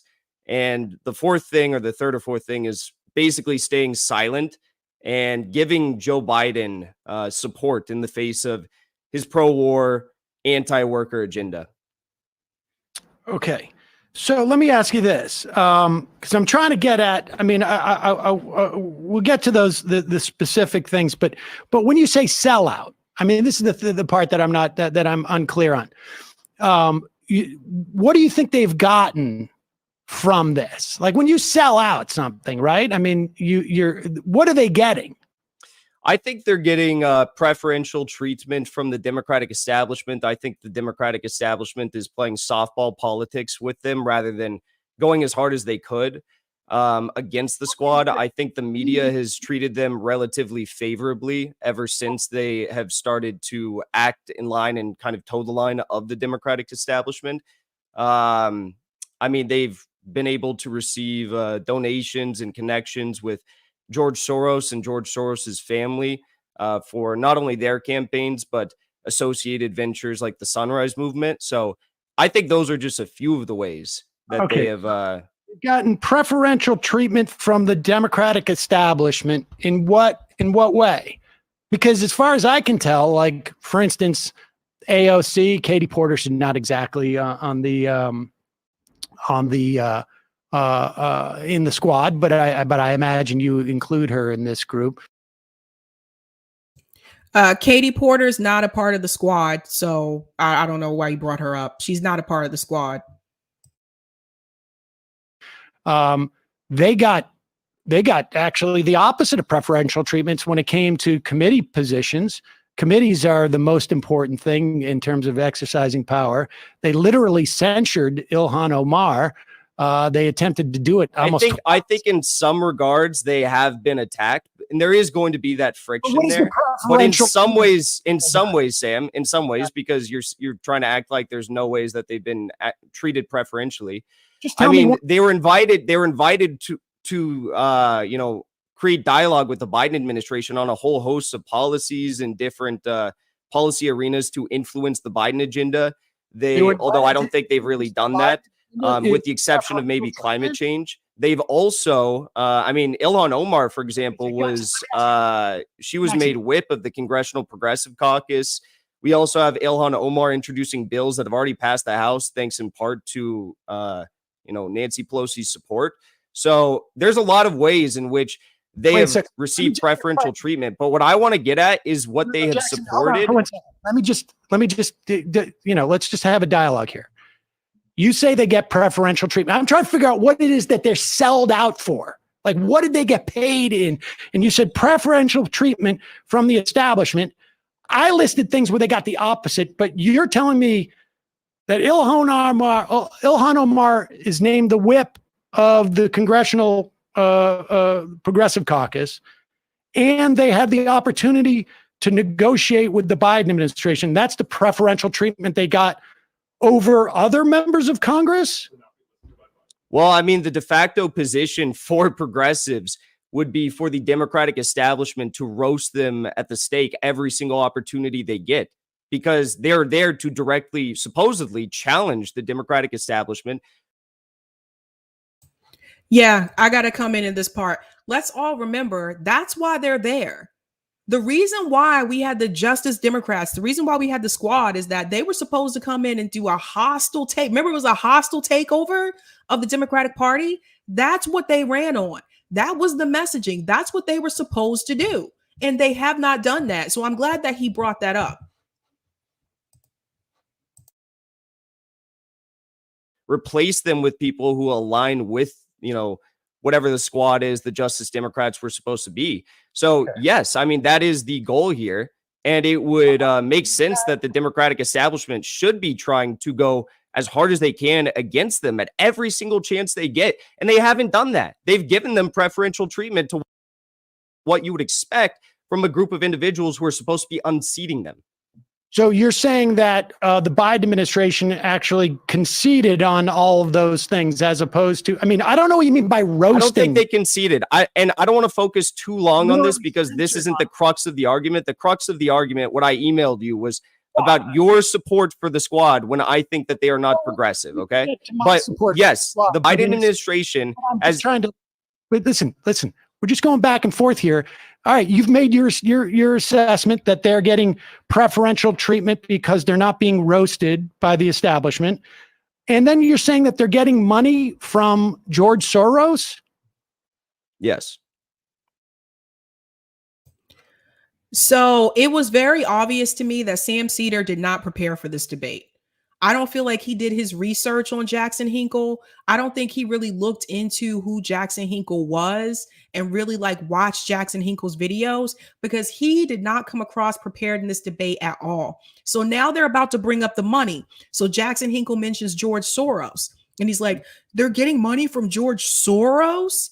So either Sam Seder here just clearly did not realize that, which is still a failure on his part. He's been doing this a lot longer than we have. I knew about the money from George Soros. How come he wouldn't know about the money from George Soros?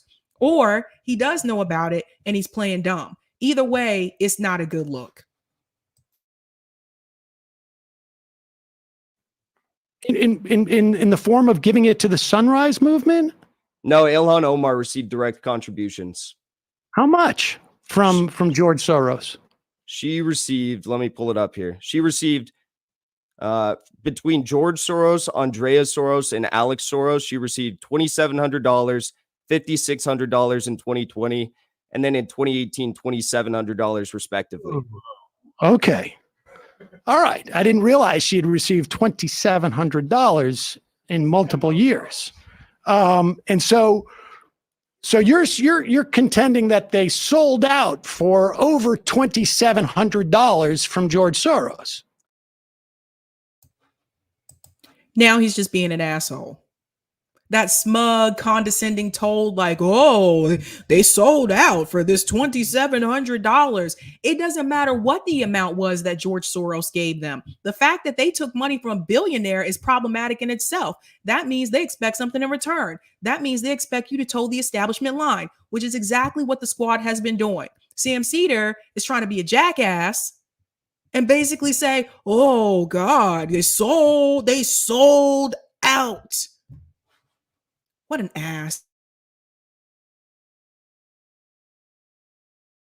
No, if you listen to anything I just said, I named numerous examples in which the squad has been given preferential treatment.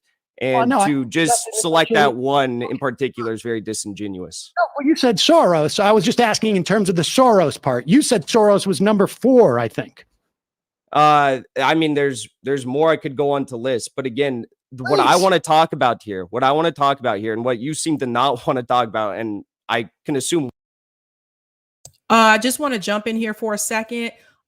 When Jackson was listing off like his reasons for why he feels like the squad has sold out, that wasn't necessarily a ranking order.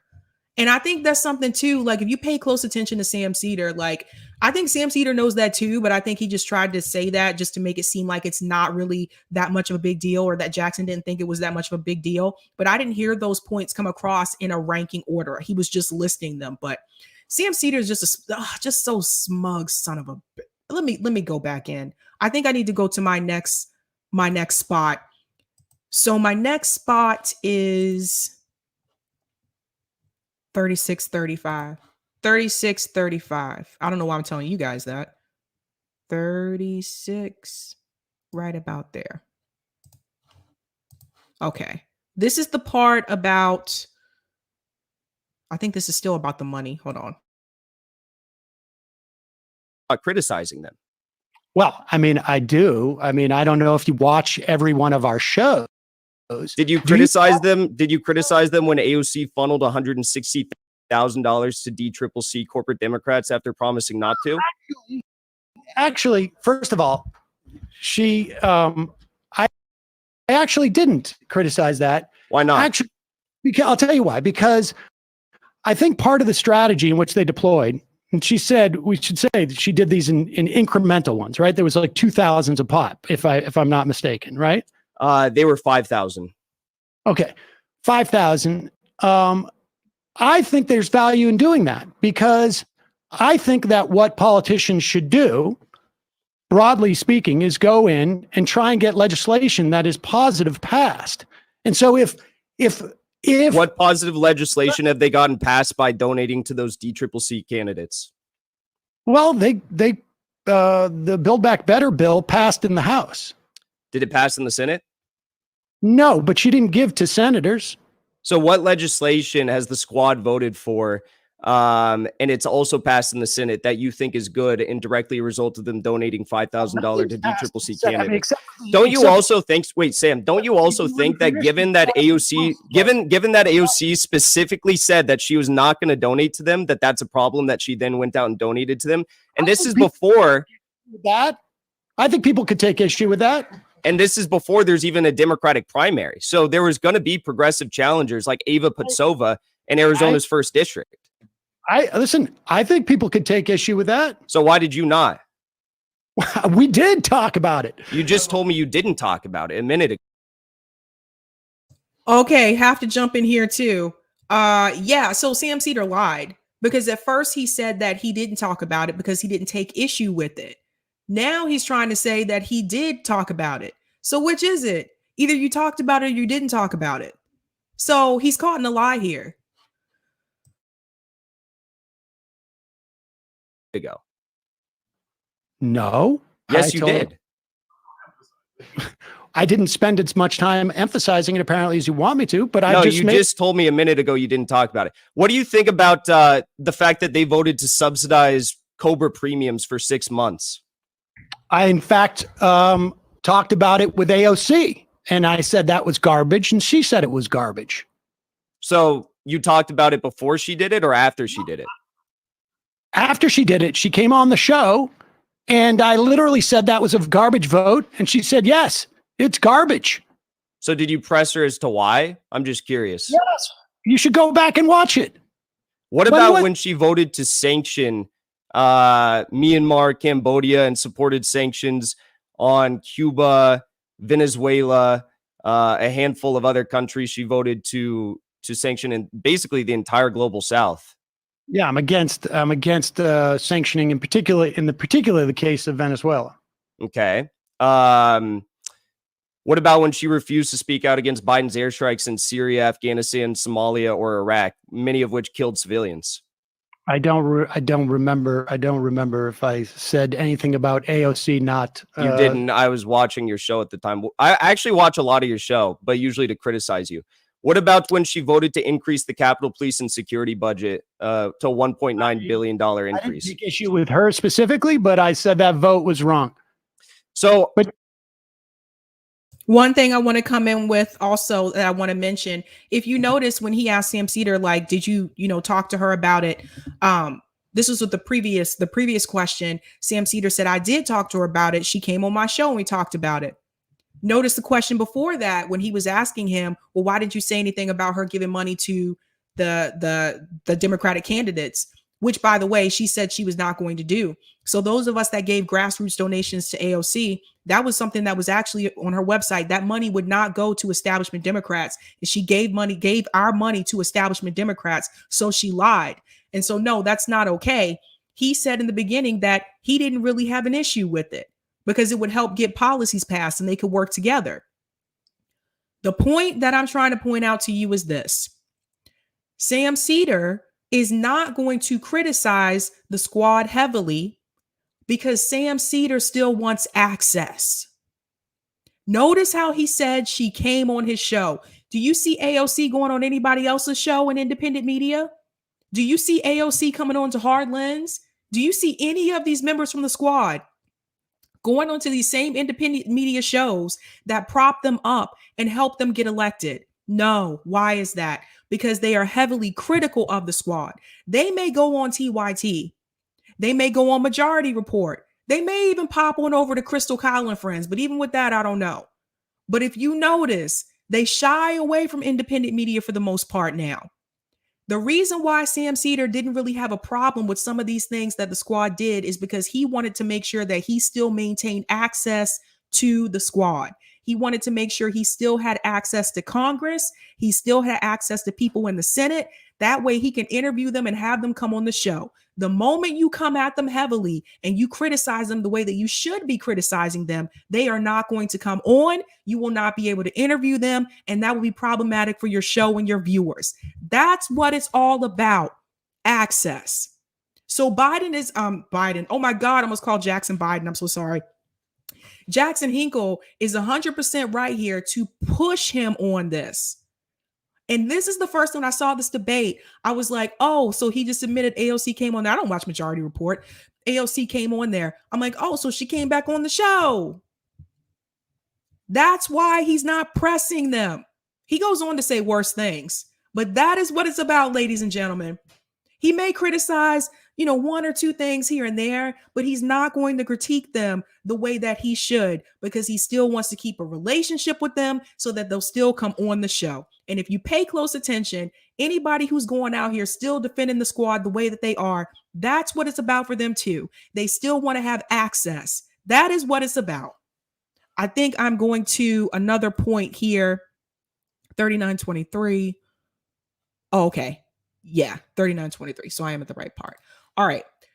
Going to another point here.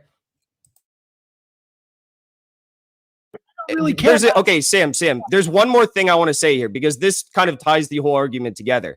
There's a difference between saying that this vote is wrong and saying that not only is this vote wrong, but they could have leveraged the power that they had on these votes because in the case of the Capitol Police and Security bill, they could have actually blocked the passage of that bill to get concessions in return. So why are you not saying that? Because you've actually gone out on the record previously, and you have said, Jackson, let's have a debate here, okay? You're listing off every single time I haven't criticized AOC over the past. Well, the question is why? Childish. Well, I've made it quite clear. I don't care. You don't care about what? Let me ask you this. You don't care about what? No. What don't you care about? What don't you care about? Increase in the Capitol Police, I don't think is that relevant. Ladies and gentlemen, this is the class divide. What have I been telling you all this time about the class issue, the class divide that we have on the left? This is what I was talking about. Sam Seder said the quiet part out loud. I don't care. He doesn't have to. He doesn't have to care if the squad actually does the things that they ran on, because for the most part, Sam Seder is rich. You think Sam Seder need health care? You think he needs to have an increase in minimum wage? No. Sam Seder has a living wage. You can look this up for yourself, actually. He doesn't need these things that we were fighting for. That's why he does not care. Now, he went ahead and let himself get frustrated and flustered to the point that he just let the cat out the bag. So my thing is, if you don't care, why do you have a political TV show? Why do you have a political show if you don't care? He doesn't care even with the Capitol Police budget. He didn't think that was an issue. You just heard him say that, right? You just heard him say that. Sam Seder's okay with funding the police state. And these are the people that's supposed to be left. It gets worse. Watch. Why don't you think it's relevant? There was a leak yesterday from Capitol Police that shows that Capitol Police has intelligence units across the country that are creating dossiers on Congress people and their staffers. You don't care about that? I think that's a problem. That came out yesterday. Yes. The increase in the Capitol Police after they were overrun, you know what? I just don't think it's that big of a deal. What I think is a much bigger deal in my mind was the opportunity to raise millions of children out of poverty, which they're not going to be able to do, but because, like you say, they let it lapse. No, they didn't let it lapse. The child tax credit, they let that lapse. And they could have potentially blocked that from lapsing had they leveraged their vote. What are you talking about? There goes that condescending, arrogant attitude. What are you talking about? See, this is what, you know what? I think Jackson was being particularly nice, as nice as he could have been, because honestly, had he spoken to me that way, as soon as he would have said, "What are you talking about?" I would have looked at him and I would have said, "Who the hell are you talking to?" But this is how he talks to people. Very condescending, rude. It reminds me of the way that he was talking over Bree during their debate. Just such an arrogant prick, man. What an asshole. I'm talking about a number of votes. Do you understand the idea? Do you understand the idea of force the vote? Sam, do you understand the idea of force the vote? No, I don't. But let's just. What do you mean you don't understand the idea of force the vote? I'm Jackson. Do you think AOC is better than Joe Manchin? You don't understand the idea of force the vote? Do you? Now Sam Seder is deflecting, and this is usually what people do when they feel like they're caught and they have nowhere to turn. They start to deflect and they change to a different topic. That's exactly what he's doing here. So he switches to, do you think AOC is better than Joe Manchin? Instead of just answering the question. You think AOC is better than Joe Manchin? Let's stay with your original thing that you wanted to debate. Then we can get. Is that what I wanted to debate? Did I email you about that? Would love to focus the discussion around your support for the squad. I personally believe the squad and progressives in Congress are sellouts who have abandoned virtually every aspect of progressive principles over the last couple of years. So where in that did I say that AOC is worse than Joe Manchin? I'm just curious. I'm asking you, I'm trying to explore if they have sold out every aspect of progressive principles. And if you think Joe Manchin and AOC are essentially the same. Again, I did not say that. You're creating. Say you said that. That's why I'm asking you. You're creating a fake argument. Of course, no, I don't think AOC is the same. Anything. asking you a question. Well, no, you said that I said that, and that's what I initially came here to debate. That's not true. But no, of course, I don't think, of course, Sam, of course, I don't think that AOC is the same as Joe Manchin. Like, you think I'm insane or something? Of course, I don't think they're the same. I have some questions. I have some questions about you, too. AOC is a better legislator, is more progressive than Joe Manchin. I think she's a terrible legislator because she's allowed roughly 18 must-pass or near must-pass votes go through without blocking them in instances in which she could have actually blocked the agenda from going through. I don't think she's a good legislator either. Just being honest. Like like he said, there were times where she could have actually used her vote to matter and to get things through, and she just chickened out every time. Okay. Do you think AOC is more progressive than Joe Manchin? That's not what I came here to debate, but of course, yes, I do. Explain to you why I support. That's not what I came here to debate, but of course I do, yeah. And he wasn't asking him why he supports them. He was asking him why he doesn't hold them accountable. That's the thing. That's the problem. Okay. So the reason why I support the squad is because I think she's better than people like Joe Manchin. The squad. So my problem with that, Ilhan Omar and Rashida Tlaib and are better than Josh Gottheimer. So you're basically saying, well, AOC is better than the lowest bar we have in the Democratic Party, so that's why I support her. By that logic, do you support Nancy Pelosi because Nancy Pelosi is better than Joe Manchin? You know what? I don't support Nancy Pelosi because But she's better than Joe Manchin, so why don't you support her? Because she's not the best that we have in the Congress. Okay, so let's take a look at the best we have in the Congress. The best we have in the Congress are, according to your logic, the best we have in the Congress right now is the squad, right? And the most progressive, I'm putting that in quotes, members of the Congressional Progressive Caucus. Yes, exactly. So given the fact that this group of individuals, the squad, campaigned on fighting for a set agenda, and they have not fought for that agenda, and they have abandoned every single opportunity that they could have blocked must-pass bills through or must-pass votes like the speakership vote during the Force the Vote saga. They have chosen to pass the Democratic agenda instead of actually forcing through their agenda and getting small or large concessions in return. Okay. Why didn't you support Force the Vote? Well, I'll talk to you about Force the Vote, but let's just stay on the topic that you wanted, and then I'll talk about Force the Vote.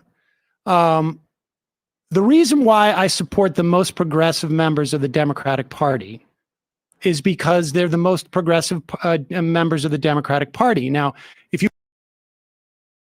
if that's your only reason for supporting them, that's a weak, lame reason. I'm sorry. You want to have a conversation that you think people should be voting for a third party instead of Democrats, I'll have that conversation too. But why wouldn't, and unless you do want to have that conversation, why wouldn't I support the most progressive members of the Democratic Party, even if they are subpar to where I want them to be? I think because they're not supposed to be subpar, because they ran against the establishment, because they were supposed to be the anti-establishment, because they ran grassroots campaigns, because they said that they were going to go in and take over the Democratic Party, because they said they weren't going to be like their predecessors, because they said that they were going to go in and fight for Medicare for all, and they were going to get these things passed. That is why we have every right to hold them accountable. Every right. I didn't support Ayanna Pressley just for her to go into DC and vote just like the establishment Democrats. If that was the case, I could have just voted for the guy who ran against her, the incumbent that she challenged. I could have just kept voting for the same guy.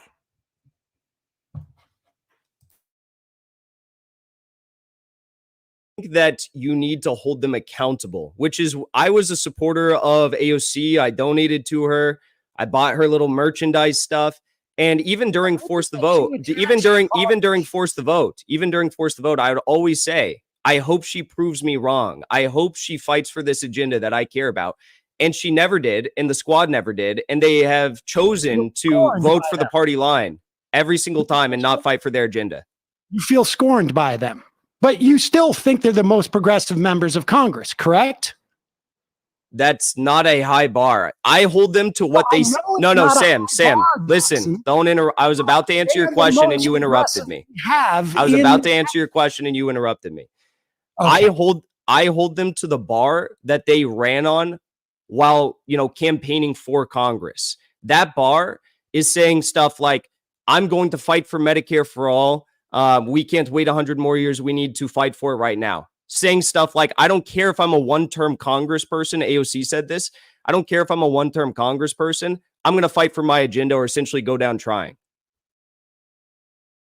And those were things that they said. That is what they told us. Now they want to be careerists, just like the establishment Democrats. So we have every right to be angry, man. That's what I hold them to. Okay. Why don't you? I mean, I have issues with votes that they have taken at times.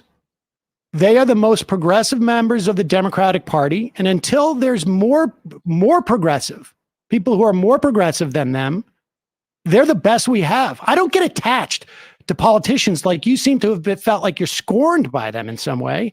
And I just don't care. I don't think politicians have principles. There you have it, ladies and gentlemen. Sam Seder just told you so himself. You seem to be attached to them. I don't think politicians have principles. I just don't care. So if you don't think that politicians have principles, why do you have a political show? If you don't think that politicians have principles, why the hell did you tell people to vote for them? Really? Sam Seder, again, the mask is off. He's showing you exactly who he is. At the end of the day, he really does not care. He doesn't think any of this stuff matters. Do you know those of us who need those things, who need health care, those of us who need to have a living wage, those of us who need all of the things that they were fighting for? Yes, if we got attached, yes, we got attached because we need those tangibles. Sam Seder doesn't need those tangibles. That's why he did not get attached. That's why he could look the other way. He just told you himself. He doesn't think politicians are even principled. But come this year and come 2024, Sam Seder is going to tell you to vote for them. Sam Seder is going to tell you to vote blue no matter who. He's going to tell you to reelect them again, even though he just let you know that he doesn't think politicians have any principles. That right there lets me know it's a grift.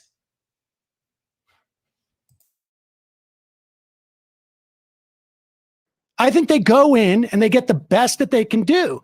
Sometimes I think that they make mistakes because they're not smart. Sometimes I think some of them are just completely sold out. I think there's a lot of sellouts in Congress. In fact, Ilhan Omar was on the program last week, and she specifically said, there's a lot of people who came in progressive who are corporatists now. And I don't know who exactly she meant. I have some ideas. I suspect Nancy Pelosi was one of them.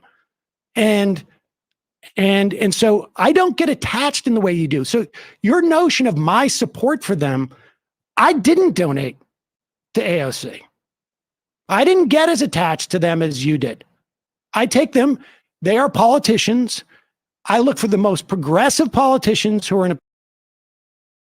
Meanwhile, while the rest of us, there were people out there who gave their last $10 to AOC in the squad, who gave their last $5. Sam Seder is someone who's wealthy, who told you to go out and vote for them. Just let you know right then and there, he didn't donate to them. You guys see?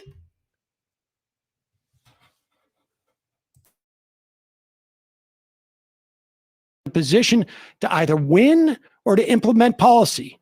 And yes, they have largely failed. Joe Biden has failed. The Senate has failed. The Senate leadership has failed. I think Pelosi failed. I think it was a mistake for them to vote for the bipartisan infrastructure bill. The Progressive Caucus has failed.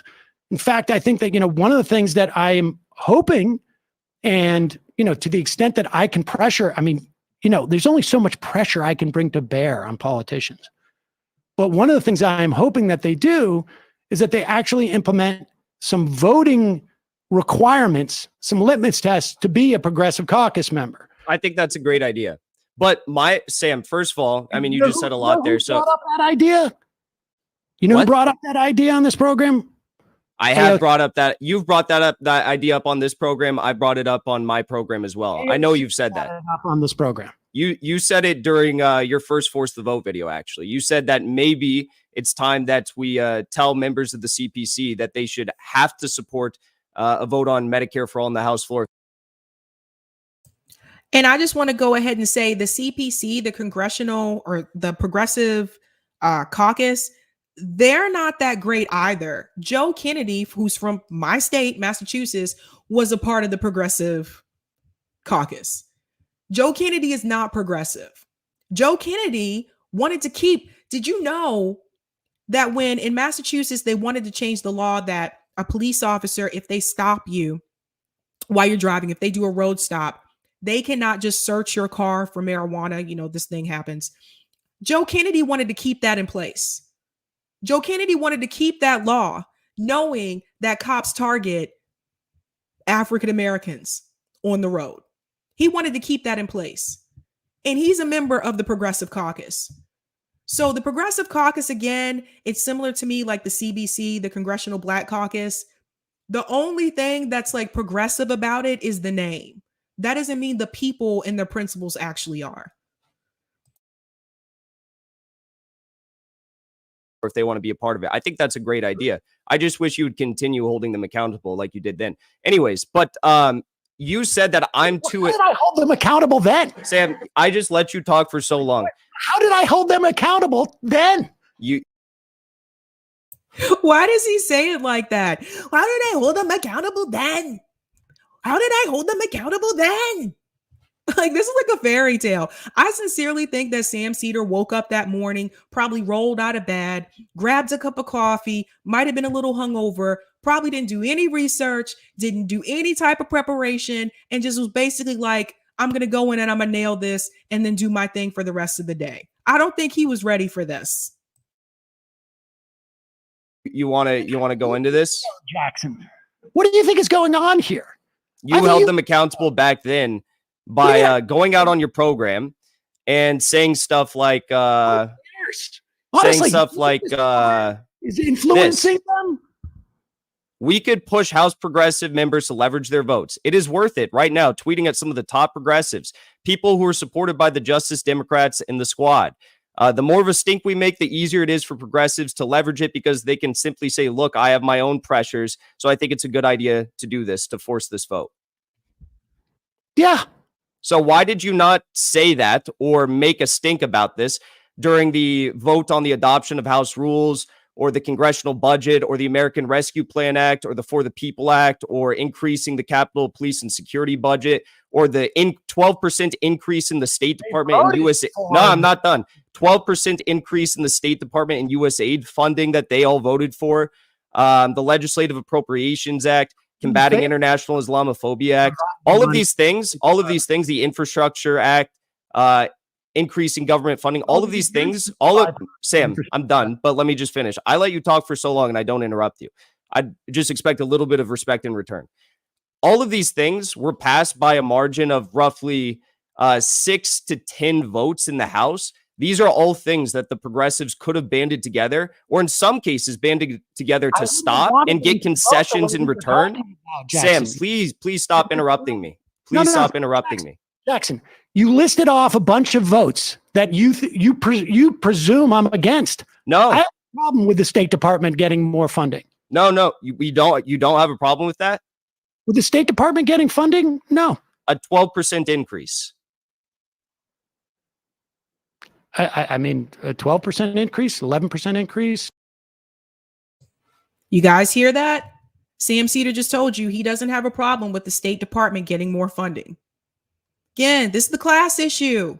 Let me go back in. Wait for it.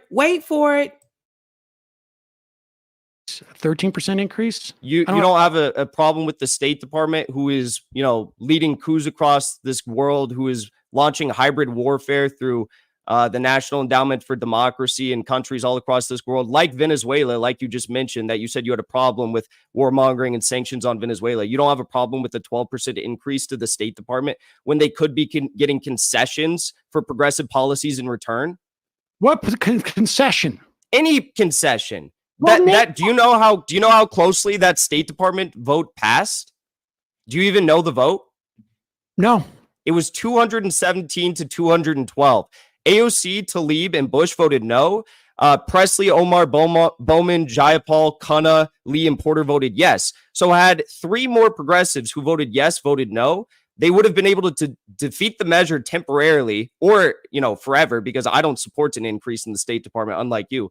And they could have blocked it temporarily and gotten concessions in return. Increased on the State Department budget. So why don't you think it was a good idea to at least temporarily delay the passage of that to get concessions? What I had more of an issue with was the No, wait, I want to hear you answer that. Authorization. Like, I don't care, Jackson. I don't care. I do not share your concern about the 12% increase in the State Department budget. And there it is again. And there you have it, ladies and gentlemen. He does not care.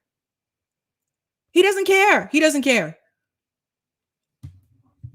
So the next time you watch Majority Report, just remember that. He doesn't care. When he tells you to go out and vote for people this year, just remember he doesn't care. When he tells you to vote blue no matter who come 2024, just remember he does not care. Sam Seder does not care. You have to remember that Sam Seder was an MSNBC correspondent. In fact, you can still find those videos on YouTube if you look for it. It wasn't that long ago. He still has MSNBC contributor in his Twitter bio. So essentially what you have is you have someone who's a part of mainstream media on a show that looks like it's independent, pretending to be independent, and it's not fully independent. That's what you have. And what he is going to do is he is going to continue to push some of these same establishment narratives. I'm sorry, but Majority Report has not been good since Michael Brooks died. And that's just the reality of it. When I used to watch Majority Report, I watched it because of Michael Brooks. I damn sure did not tune in to listen to Sam Seder because Sam Seder was very boring to me. And he's still boring to me. I think there's one more part. And more. I'm not asking you to care about that. I'm asking you to care about the fact that they could have delayed that. They chose not to. And by choosing not to, they abandoned an opportunity to get a progressive concession in return. Why didn't you? Concession are you talking about? Any progressive concession. You've listed things like getting better committee assignments. Wait. So you think they're going to get a better committee assignment if they hold up the vote on a State Department budget? That's what you've said in the past regarding the speakership vote. I think there's other progressive concessions they could have gotten in return. I think, they could have gotten votes on given policies. I think they could have gotten Biden's agenda potentially. One to me.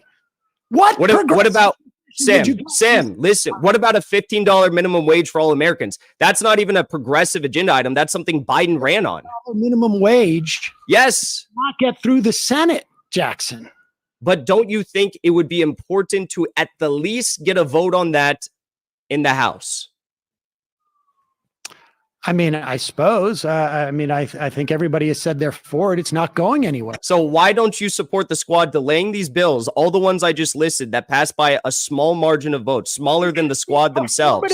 Things are not terribly relevant in the final analysis. I mean, one of the problems with, let's say, force the vote, and you wanted to talk about that, and you've quoted me from a video in which I initially talked about force the vote. Okay, I have one more clip I'm going to show you. It's actually from Twitter. This was really funny too, but shout out to the person who clipped this. But this was another part, and I think for me, this is when it was just really sad. I think for Sam Seder, that's when I was just like, you know what? Throw in the damn towel, man. Throw in the damn towel. I forget what movie that's. Oh, Rocky. That's from Rocky 3. My husband would know this. It's either from Rocky 3. I want to think it's Rocky 3, Rocky 2, where he said, throw in the damn towel. All right, let me share this clip. And this is when you just knew it was over for Sam Seder. Like, this is just ridiculous. It's an absolute disaster. All right, here we go. For support when she is going to be withholding her support for these bills. Okay. What do you mean, okay? What is this okay? You have one of the largest news shows on YouTube for leftist politics, and you refuse to criticize them. You just say, okay, you say, I don't care. What is this?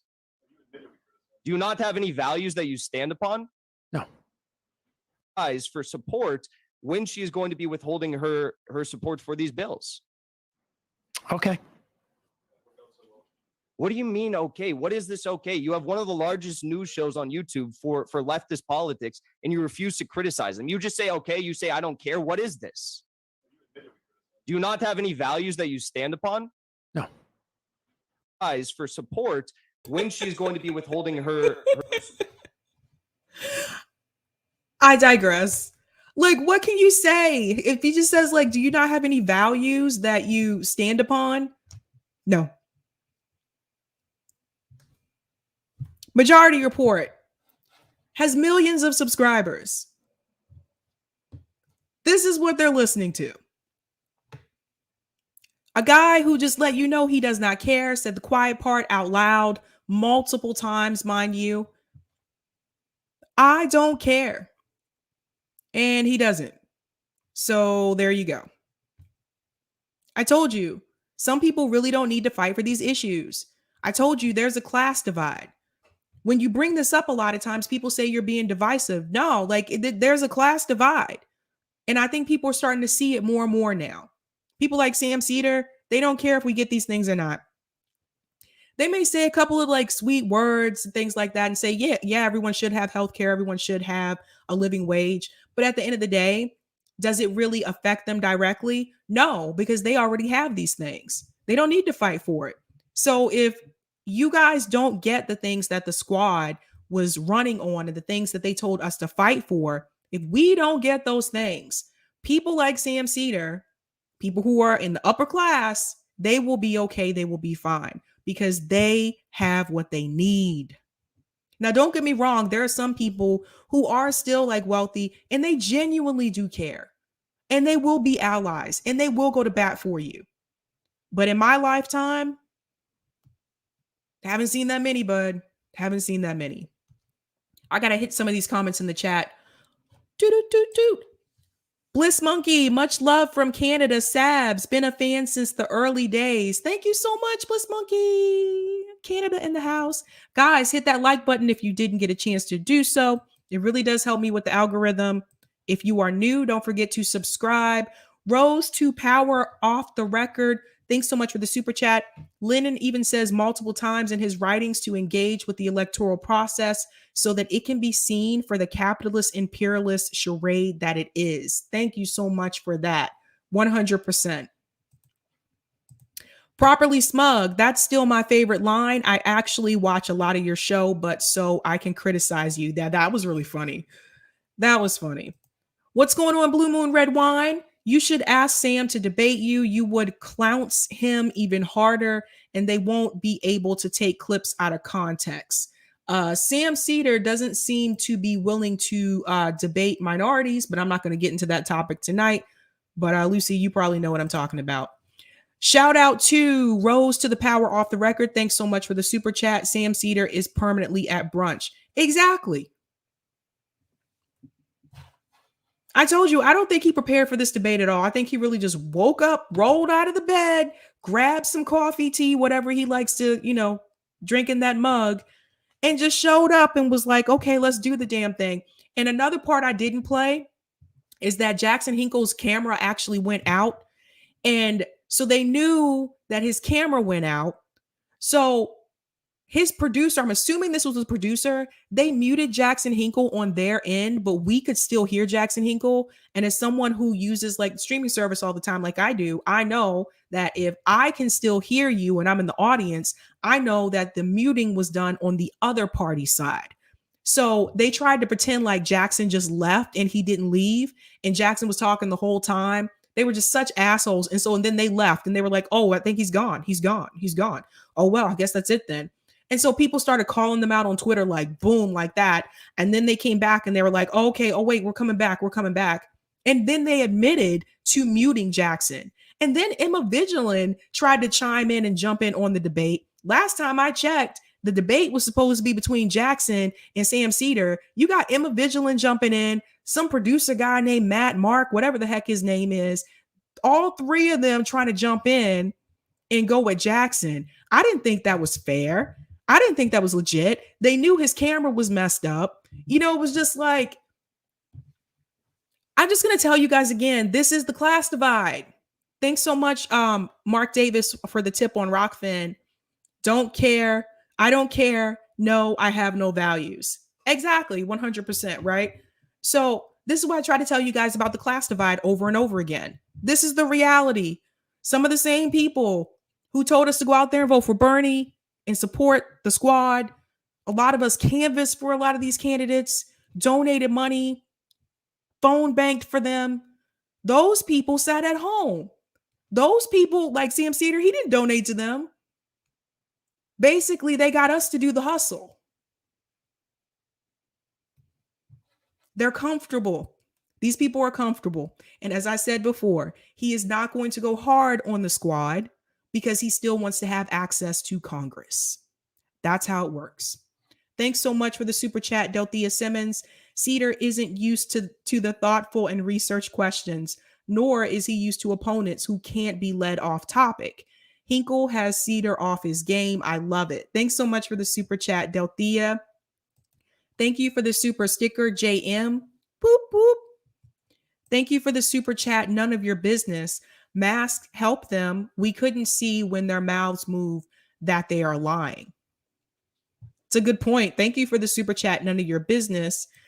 Shout out to Eric, who's a Sabby member. VAUSH did a rage quit. SEDER did a shrug quit. That's a good point. Shout out to the Traveler for the super chat. I'm shocked that MSNBC SEDER didn't make it about Jimmy Dore. I almost said Jimmy Dore during this debate, but he did after. And thank you for the reminder. Thank you for the super chat. He did after. Actually, he did something really cringe. And I don't know if you guys have seen this or not, but I'm going to show it to you if you have not. I was like, what a douchey thing to do, man. I don't even know. Can I say that word? Do people still say that word? Do people say that? Where did it go? Like, I really, really like loathe. Did he take it down? I wonder if he took it down because people. No, he didn't take it down. That ass. All right, let me show you. Let me show you what he did, you guys. This is how only someone so arrogant and such a sore loser would do this. So he posted the debate on his channel on Majority Report. Look at what he put for the title. Sam debates electoral politics. Oh, sorry. Let me see. Thank you, Eric. Oh, I'm going to zoom in. Sam debates electoral politics with a Jimmy Dore fan. He wouldn't even say Jackson Hinkle's name. How fucking low can you go? Do you guys see that? What an ass. That is so low. Apparently, I guess he didn't think that Jackson Hinkle's name was worthy enough to be put in the title. What an ass. And he also did something similar that Jackson pointed out during that debate, that he puts Jimmy Dore names in his title. And that's the only time Majority Report gets a lot of views. And apparently that's true. What a jerk. 60,378 views. Let's see if that's true. Yes, it is true. These recent videos. These are recent videos. Look, he has a video here of Jackson Hinkle. This is recent. It says Jackson Hinkle predicts AOC will bring fascism to America. They fucking spelled his name wrong. How lazy can you be? Do you guys see this? Come on, you got a whole studio, you got a whole production team. You guys can't spell people's names right? Or did you do it on purpose? The fuck? Let me go back. What an ass. It's true. They have 1.17 million subscribers. I don't even know if this number is legit anymore. And the reason why I say that, if you have over 1 million subs, let's look at the views. Okay, that one just came out, so we're not going to hold that against. Let's go further down. 56,000 views, 40,000 views, 31,000 views, 16,000 views, 9.7 thousand views. Guys, there are people that have less subscribers than them and they get more views than them. It just, what an ass. Like, I really, oh my God. Like I said, Majority Report hasn't been about anything since Michael Brooks died. And I'm saying that as someone who was a viewer, because that was why I watched the show. I didn't watch to listen to Sam.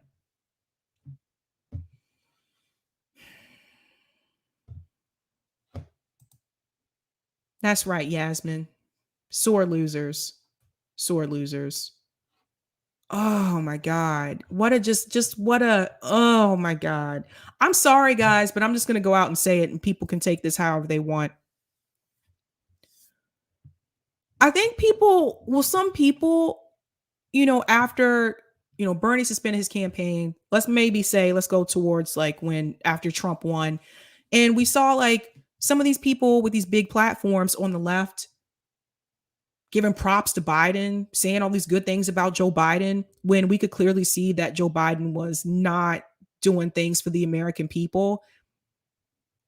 I think some people are tired of the old content. I think some people want something new. I think people are tired of being told to go vote in the two-party system. We've gone through 2 Bernie cycles in reference to presidential elections. There's no Bernie running this time anymore. Even if there was, I think people are done. Like, I think people want something else. I think people want something new. And even for me, it's like, it's not 2015 anymore. I don't want to watch people who are still talking like it's 2015. It's time to move forward. It's time to try something different. Like, this is not getting us anywhere. This constant voting going into the two-party system, it's not getting us anywhere. It's not getting us any real demands met. We can't get a living wage. We still can't get them to raise the minimum wage. And I'm supposed to go vote harder. I'm still supposed to go vote for the squad. You're going in the two-party system. I'm not voting for you. Period. And yes, I've had candidates on the show before, and they're very nice.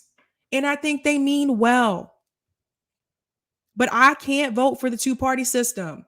The squad was my last shot. That was it for me. That was it.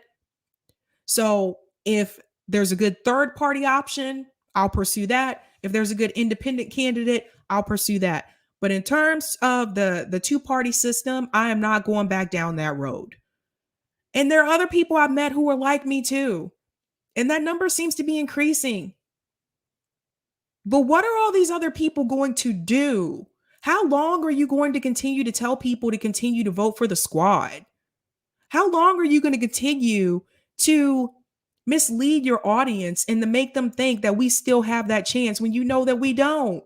When you know that as long as the money is in, there will always be corruption. How long are you not going to tell your audience about the money? How long are you not going to tell them that Justice Democrats took billionaire money too? How long? And if anybody is hiding that from you or they won't talk about it, you need to find out why they won't talk about it. People deserve to know the truth. And I don't know about you, but when I donated money to the squad and to Bernie Sanders, I did not intend for my money to go to middle seat. I didn't intend for my money to go to Joe Biden. I didn't intend for my money to go to Beto O'Rourke. That is where our money went. And I don't like it. And I'm pissed. And I'm not repeating that pattern again. So I just think some of these older shows like Majority Report, it's fucking boring. I'm sorry, but people aren't stupid.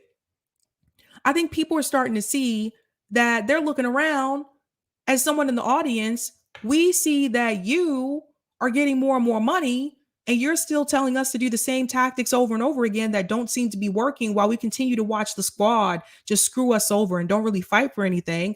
Meanwhile, you're continuing to grow. Your wealth is increasing.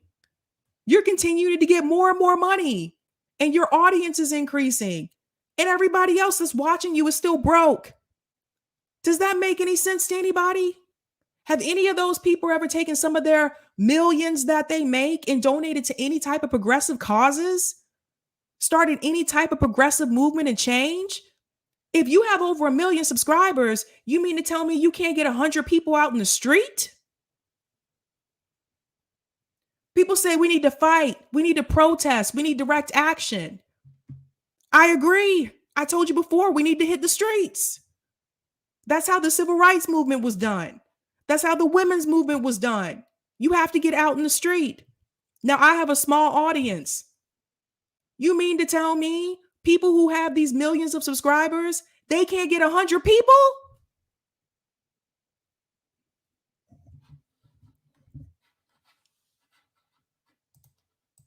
Thanks so much for the super chat, Rose, to Power Off the Record. For the debate itself, Jackson's upload has more than half of the views of Sam's, even though he has less than 5% the subscriber count. The fakes are out and the real is in. Thank you so much for that. Thanks so much. I just think some of these people really don't want to fight. Like, they want to tell us to go out there and fight, but they don't really want to fight. They don't want to come to a march. I know not everyone physically can, but for the ones that can, I think some of them are just being lazy. Like, I'm sorry. That's how you're going to bring about change. It's not just going to come through electoral politics. Look, we've tried this multiple times. We also have to have protests. We also have to hit the streets. But when I tell you things like this, I'm being divisive. I'm ready for that comment, Eric. Thanks so much for the tip, Roger Meadows on Rockfin. I want everyone to understand Majority Report and everybody on there, even my homie Nomiki, who I know personally, who has changed ever since she became a team member of Majority Report, who I suspect told her, if not implicitly, that the only way to enter the building is she has to get in line with them. But them and Kyle, who are in New York, gave no coverage of any of our fight in Albany State Capitol on the New York Health Act. Look how many of them didn't say anything about the marches for Medicare for All. Why? The same people who told us the entire time Bernie was running, we need to have Medicare for All, we need to fight for Medicare for All. They all knew about those marches. How come they didn't say anything about it? Crystal and Sagar couldn't even mention it on Breaking Points, but they think we should all have Medicare for All. That's how sad it is. I told you, I've said it before, I'll say it again. There are some strange people in this space. Like, there is some strange, I just, no. Things are not always what they seem. Okay, guys, I just realized it's after 10 o'clock, so I'm way past time. Hi, Danielle, said Sabby, you're almost at 10K subs. I am. I know JB reminded me the other day. I didn't realize that. I was like, whoa, I guess I'm almost there. Thanks so much, guys, for your support. If you're new, don't forget to like and subscribe. Don't forget, I'm a part of RBN, so you can catch me there on Thursdays for the Roundtable and Fridays for the Sabby Show. You can catch me here live Monday, Tuesday, Wednesday, and Thursday evenings. I don't come on the weekend unless I have a special summit or event that's coming. And the only special thing I do have coming up in February is the Women's Summit. That should be pretty cool, you guys. I'm really excited about it. I have a lot of guests coming on for that. Where's my thingy? I'm sorry, I said thank you to you guys. Oh, here it is. Oh, that's the Instagram version. I don't want to show you guys that one. Where's the there we go.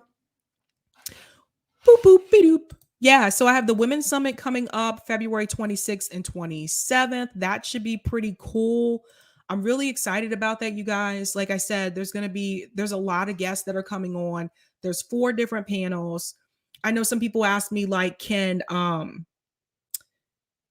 if you're a guy, can you watch this? Absolutely. We want you to watch this, especially if you're a male, so you can know about things that we have to go through in this country just as women. So it should be epic. I think it's going to go really well.